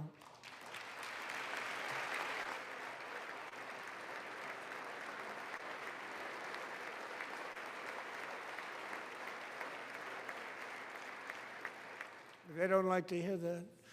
One of sick people, one of the brave service members who helped achieve this stunning turnaround was 20-year-old West Virginia Army National Guard Specialist Sarah Beckstrom.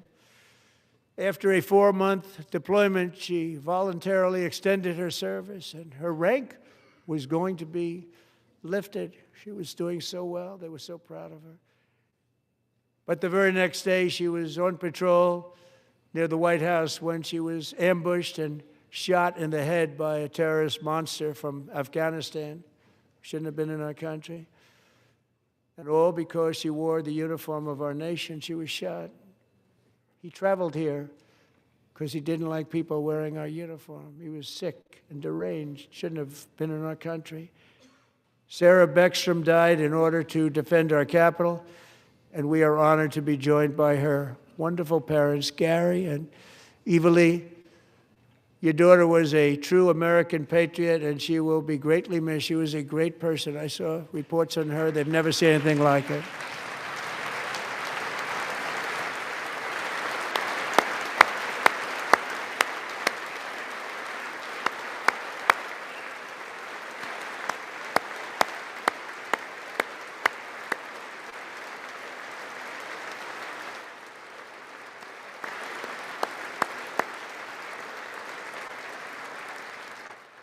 So sorry. Thank you very much. She's a great young lady. I saw reports that were like, perfect. She was perfect. Serving alongside Sarah that day was Staff Sergeant Andrew Wolf. The terrorist shot Andrew in the head, and no one thought he could possibly make it. The two of them, Sarah and Andrew, both shot violently in the head. Neither was expected to make it. They weren't even given a chance, except his wonderful mother, named Melody, who I spoke to the same night, and she was so positive. The doctors thought that Andrew was gone, but his mother said, no, Mr. President, Andrew will be fine. He's going to make it. I've never seen anything like it. I mean, he was given almost no chance. She said, I have no doubt, sir, he's going to be okay. This was a conversation that I had with her that night, with her son laying helplessly in bed, blood all over. Everybody is praying, she said, sir, he will be okay. The doctors didn't understand what she was saying, and after looking at the results of the damage done, neither did I. She was so strong and conclusive that even Andrew's great father felt she didn't really understand the gravity of the situation. But she turned out to be right. Right, Melanie? She turned out to be right.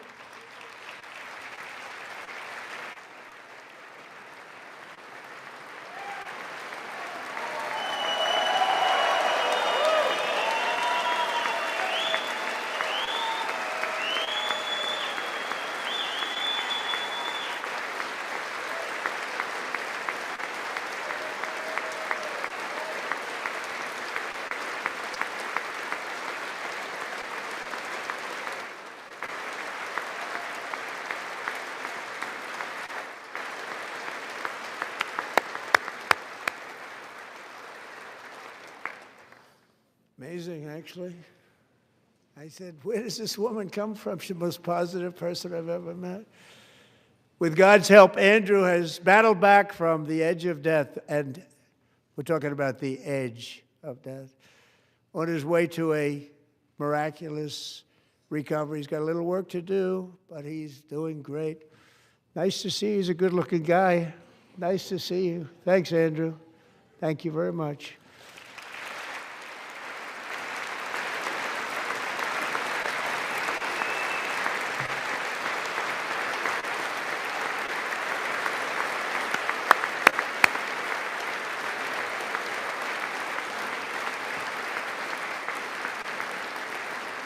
So, Andrew, while you're up, now I'm going to ask a highly respected General James Seward to present Staff Sergeant Andrew Wolf and the great family of Sarah Beckstrom with the award created by our late, great President George Washington himself. It's called the Purple Heart.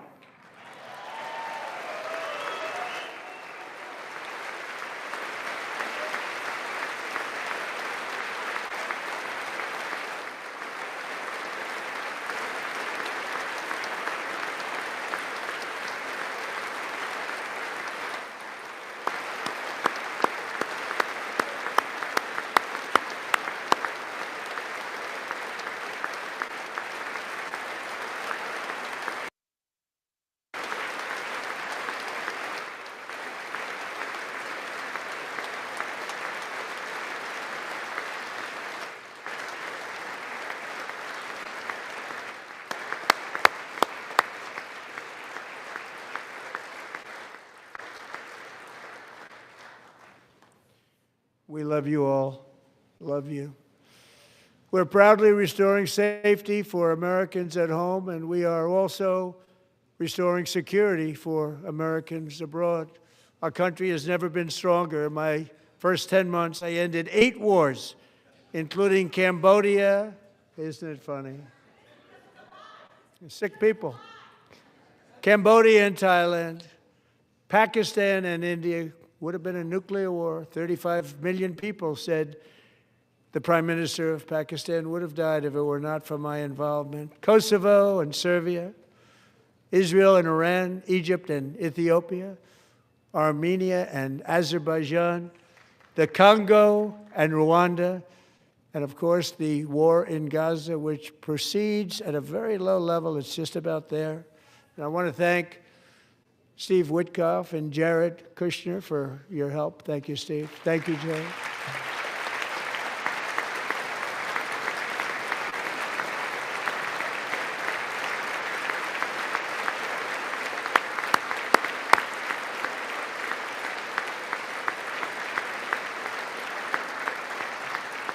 And I also want to thank the man they report to, Secretary of State Marco Rubio. Thank you, Marco.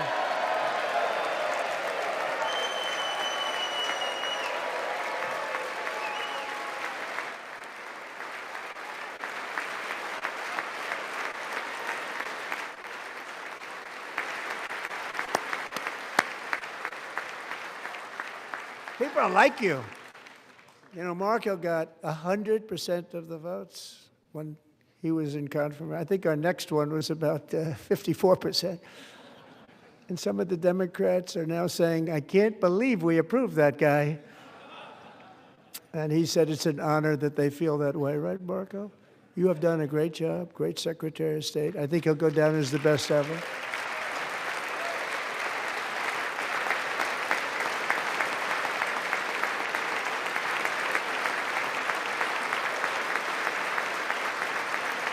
Under the ceasefire I negotiated, every single hostage, both living and dead, has been returned home. Can you believe that?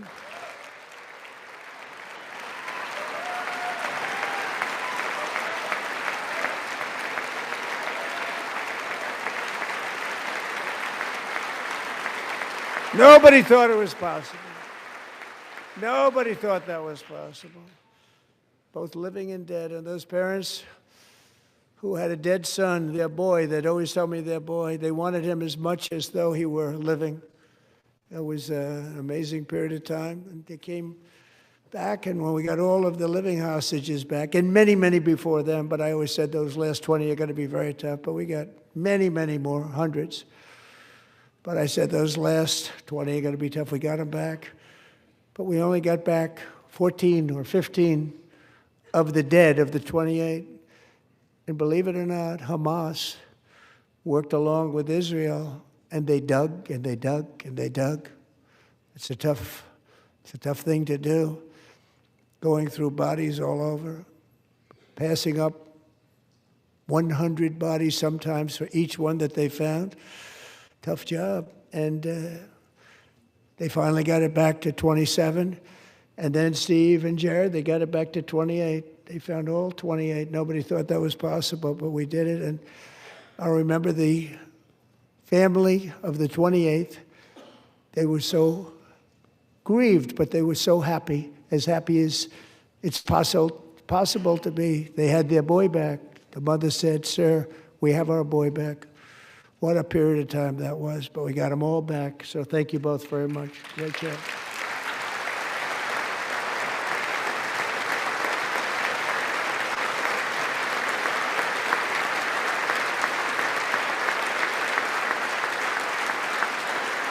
And we're working very hard to end the 9th war, the killing and slaughter between Russia and Ukraine, where 25,000 soldiers are dying each and every month. Think of that, 25,000 soldiers are dying a month. A war which would have never happened if I were president. Would have never happened. As president, I will make peace wherever I can, but I will never hesitate to confront threats to America wherever we must. That's why in a breakthrough operation last June, the United States military obliterated Iran's nuclear weapons program with an attack on Iranian soil known as Operation Midnight Hammer.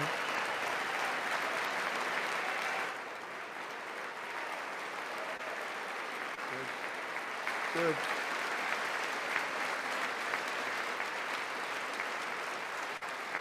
For decades, it had been the policy of the United States never to allow Iran to obtain a nuclear weapon. Many decades. Since they seized control of that proud nation 47 years ago, the regime and its murderous proxies have spread nothing but terrorism and death and hate. They've killed and maimed thousands of American service members and hundreds of thousands and even millions of people with what's called roadside bombs. They were the kings of the roadside bomb. And we took out Soleimani. I did that during my first term. Had a huge impact. He was the father of the roadside bomb.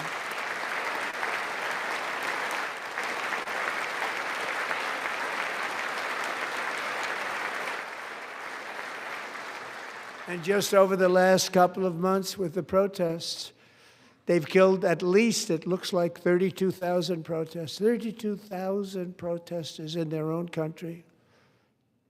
They shot them and hung them. We stopped them from hanging a lot of them with the threat of serious violence. But this is some terrible people. They've already developed missiles that can threaten Europe and our bases overseas, and they're working to build missiles that will soon reach the United States of America.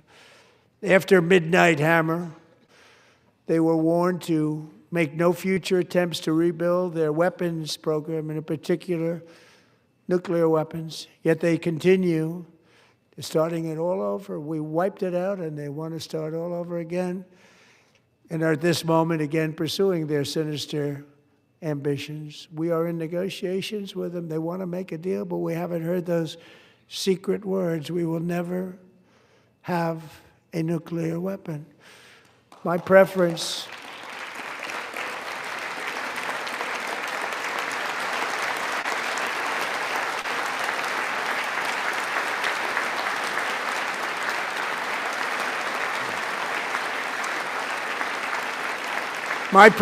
is to solve this problem through diplomacy. But one thing is certain, I will never allow the world's #1 sponsor of terror, which they are by far, to have a nuclear weapon. Can't let that happen.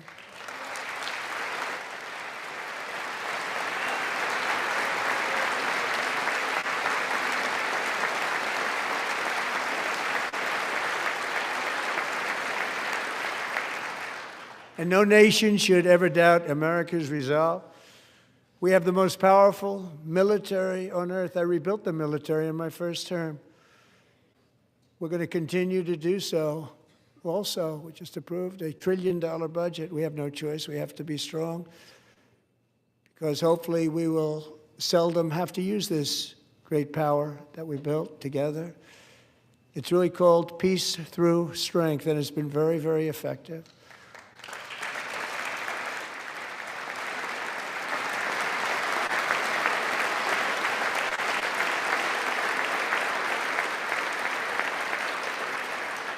So thanks to Republicans in Congress, we're investing that record number of dollars, have no choice, in the United States Armed Forces. Also creating a lot of jobs, but we're not even doing it for that reason.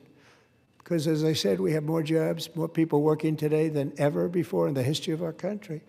And NATO countries are friends and allies. They are. They're our friends and they're our allies. I've just agreed at my very strong request to pay 5% of GDP for military defense rather than the 2%, which they weren't paying. We were paying for almost all of NATO. Now they're paying 5 as opposed to not paying 2.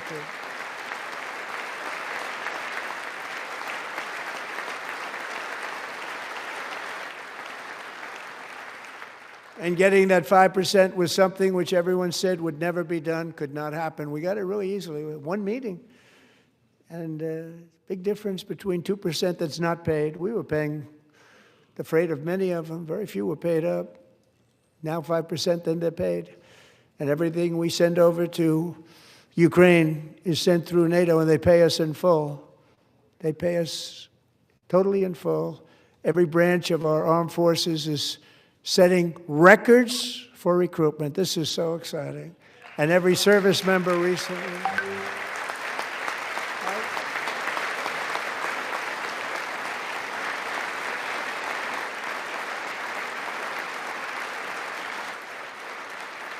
And every service member recently received a warrior dividend of $1,776.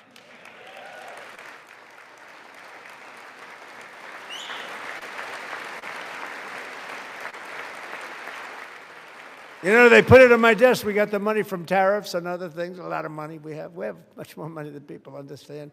Have to rebuild that program a little bit, but it won't take long. But we got the money, and it was $1,775, and they wanted my approval. And I said, what's the number? $1,775. I said, wait a minute. For $1 more, we can have $1,776. It's going to a... I said, we're going to figure that. I never asked anybody if we could afford it. $1 more, I said $1,776. And I said, that's good. And I'll tell you what, our military, that was 4 months ago, our military, I never see a person in the military that doesn't thank me for it, so we're honored to do it. They deserve it. And we call it 1776. It was great. And we love our military. We love our law enforcement. We love our firemen. You know, the firemen don't get mentioned enough. We love our firemen. We're also...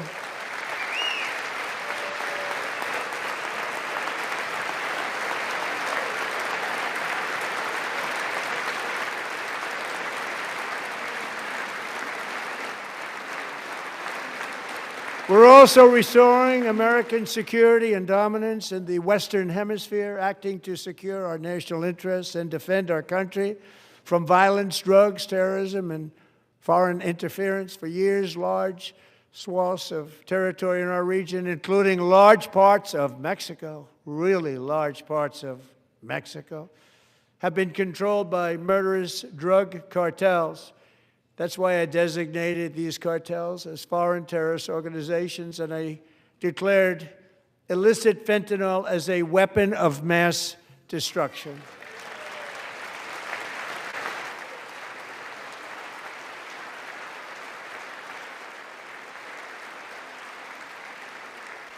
And with our new military campaign, we have stopped record amounts of drugs coming into our country and virtually stopped it completely coming in by water or sea. You probably noticed that. We very seriously damaged their fishing industry also. Nobody wants to go fishing anymore. We've also taken down one of the most sinister cartel kingpins of all. You saw that yesterday. In January,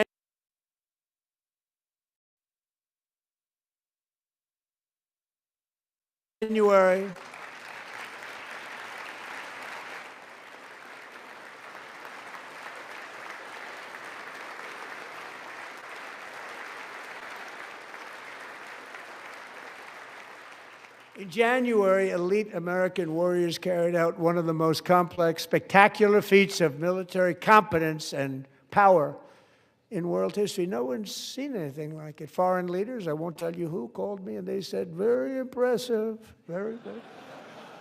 They couldn't believe, they all watched, they saw what happened. This is a different fighting force that we had years ago when we fought to tie. You know, it's a great fighting force. I'm so proud of it. Look at Space Force. Space Force is my baby, because we did that. My baby, it's becoming so important.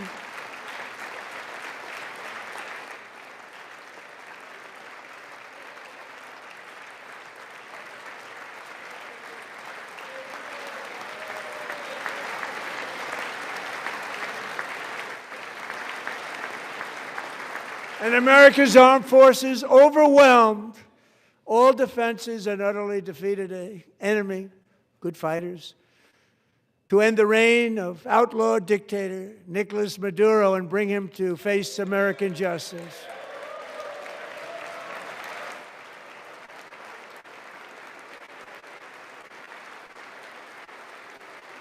And this was an absolutely colossal victory for the security of the United States, and it also opens up a bright new beginning for the people of Venezuela. We're working closely with the new president of Venezuela, Delcy Rodriguez, to unleash extraordinary economic gains for both of our countries and to bring new hope to those who have suffered so terribly. They really did suffer. With us tonight is Alejandro Gonzalez. She grew up in a tight-knit Venezuelan family and was especially close to her beloved uncle Enrique. But after Enrique ran for office and opposed Maduro, he was kidnapped by Maduro's security forces and thrown into the regime's really infamous prison in Caracas. Alejandro feared she would never see her uncle again. She feared for her own life also. But since the raid, we have worked with the new leadership, and they have ordered the closure of that vile prison and released hundreds of political prisoners already, with more to come. Alejandro, I'm pleased to inform you that not only has your uncle been released, but he is here tonight. We brought him over to celebrate his freedom with you in person. Enrique, please come down.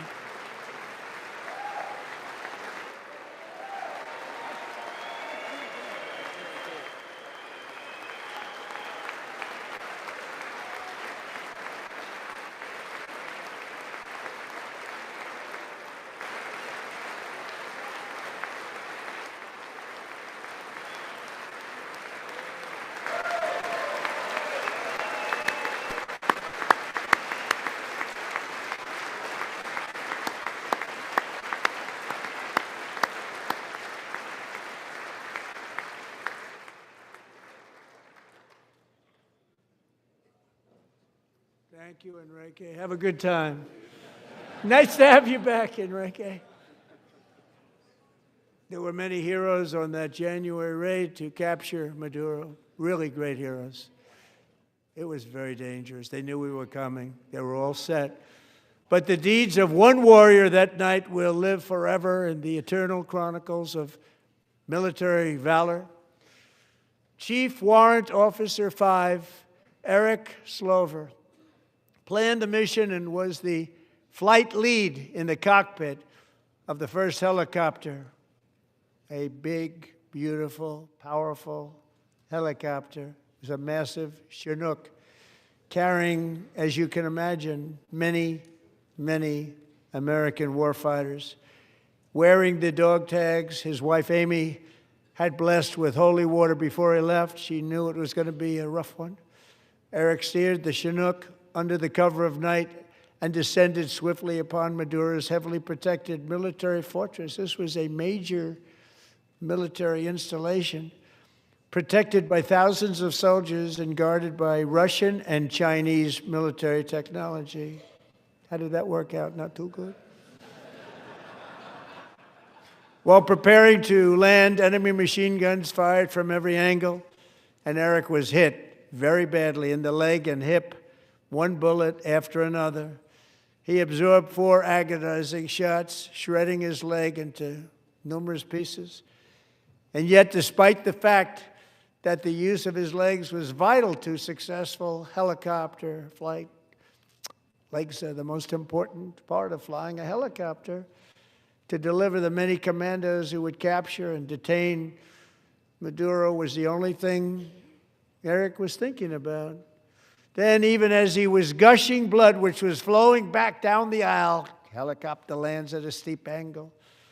The machine gun stood right in front of him. They were right in front of him, 2 machine gunners who escaped the wrath of the previous planes. Eric maneuvered his helicopter with all of those lives and souls to face the enemy and let his gunners eliminate the threat. Turned the helicopter around so the gunners could take care of business, saving the lives of his fellow warriors from what could have been a catastrophic crash deep in enemy territory. Only after safely landing the helicopter with all the warriors aboard in the exact right spot, which was vital to the mission. We probably would have had to maybe cancel the mission if that didn't happen. Eric told his co-pilot, also wounded, but not as gravely, to take over. I'm about ready to pass out. The success of the entire mission and the lives of his fellow warriors hinge on Eric's ability to take the searing pain. It was unbelievable what's happened to his legs of the bullets and keep on flying and landing, and people knew what was happening. Everybody in the back of the helicopter knew because they saw the blood pouring down the aisle. Chief Warrant Officer Slover is still recovering from his serious wounds, but I'm thrilled to say that he is here tonight with his wife Amy. Eric and Amy, come on in.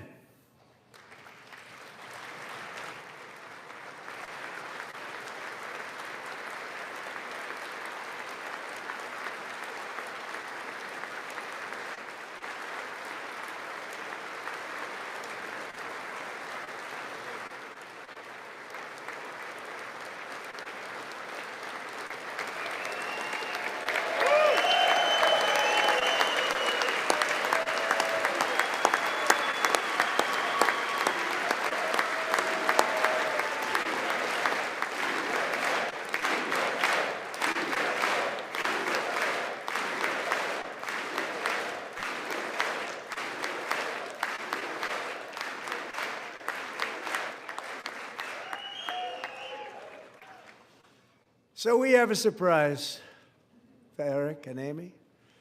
In recognition of Eric's actions above and beyond the call of duty, I would now like to ask General Jonathan Braga to present Chief Warrant Officer Slover with our nation's highest military award, the Congressional Medal of Honor.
Well, thank you very much, Eric and Amy. Great to get to know you. I met with them and with a lot of their fellow warriors at Fort Bragg recently. You notice the name Fort Bragg, we have it back, we brought it back. We won the First World War with it, the Second World War with it, and then they decided to change the name. So we changed it back. Everybody wanted to change back too. And 10 of Eric's fellow warriors from that incredible night of victory will also be receiving medals at a private ceremony that will soon be held at the White House, and Eric will be there. Thank you.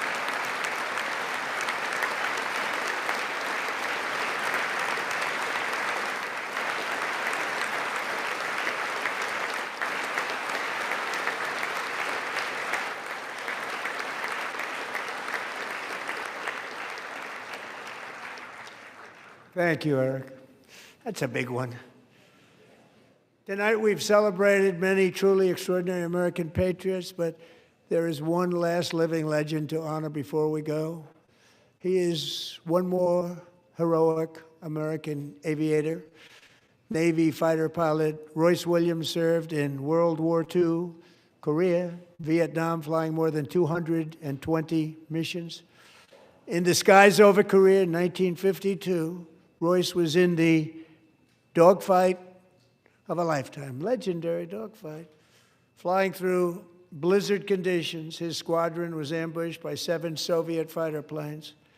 It was his first aerial combat of the war, and despite being massively outnumbered and outgunned, Royce led the takedown of 4 enemy jets and almost destroyed the others, vanquishing his adversaries while taking 263 bullets to his own plane and being seriously hurt.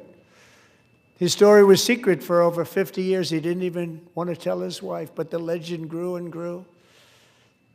But tonight, at 100 years old, this brave Navy captain is finally getting the recognition he deserves. He was a legend long before this evening. Royce, please stand up, and I will ask the First Lady of the United States to present Captain Royce Williams with his Congressional Medal of Honor.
Thank you, Royce, and thank you, Eric.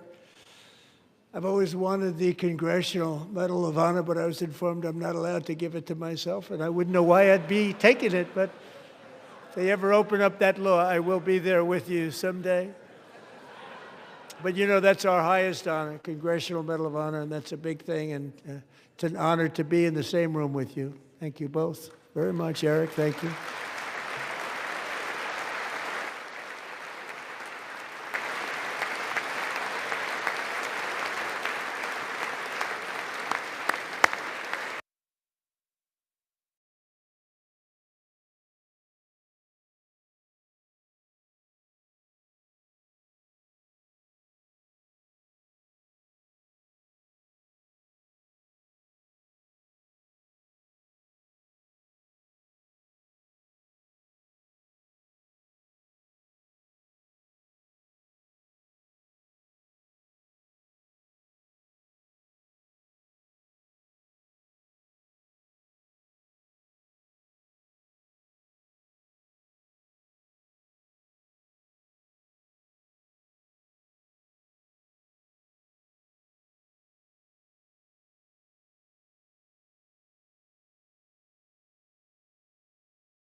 We mastered the world's mightiest industries and shattered history's monstrous tyrannies, and we liberated millions from the chains of fascism, communism, oppression, and terror.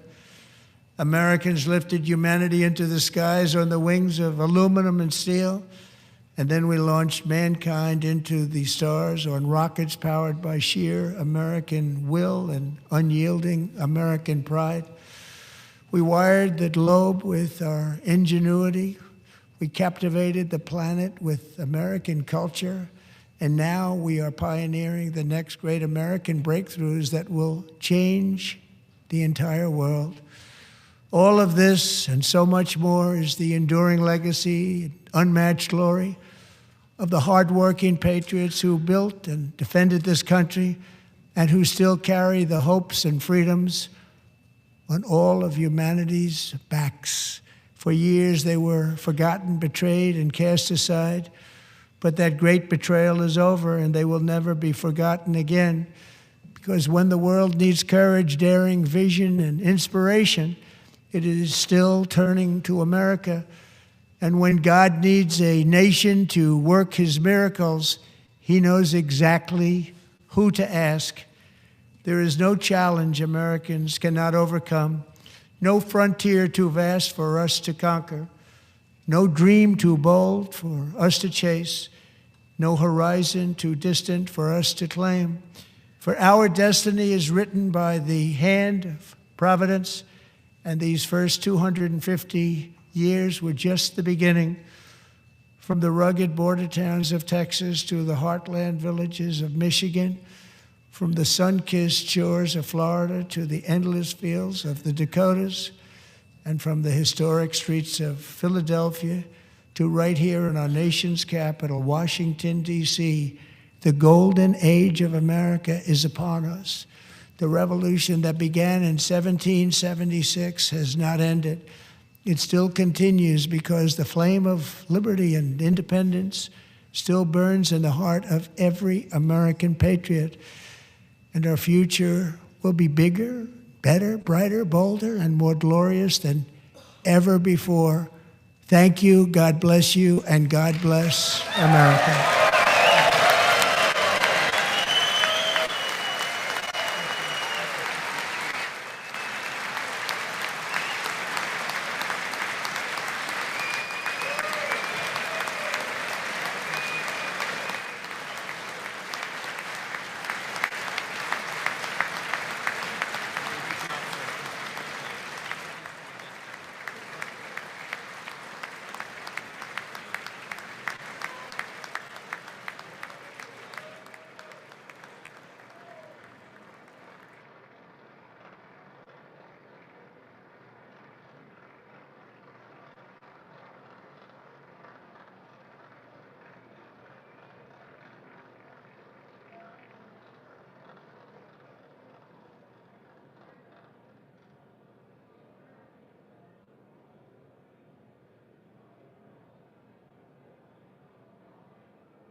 The chair declares the joint session of the two houses now dissolved.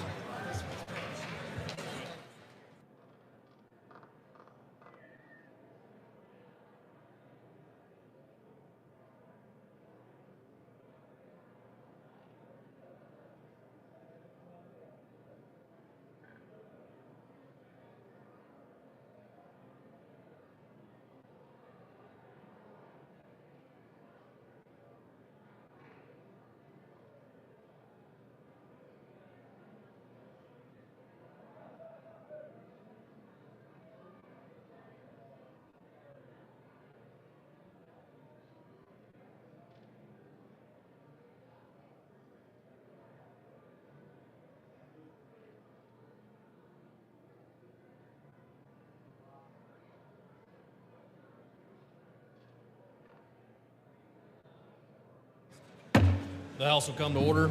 For what purpose does the gentleman from Louisiana seek recognition? Mr. Speaker, I move that the message of the President be referred to the Committee of the Whole on the State of the Union and be ordered printed. Without objection. Does the gentleman from Louisiana have a motion? Mr. Speaker, I also move that the House stand adjourned. The question is on the motion to adjourn. Those in favor say aye. Those opposed, no. The ayes have it. The motion is agreed to. Accordingly, the House stands adjourned until 9 a.m. tomorrow.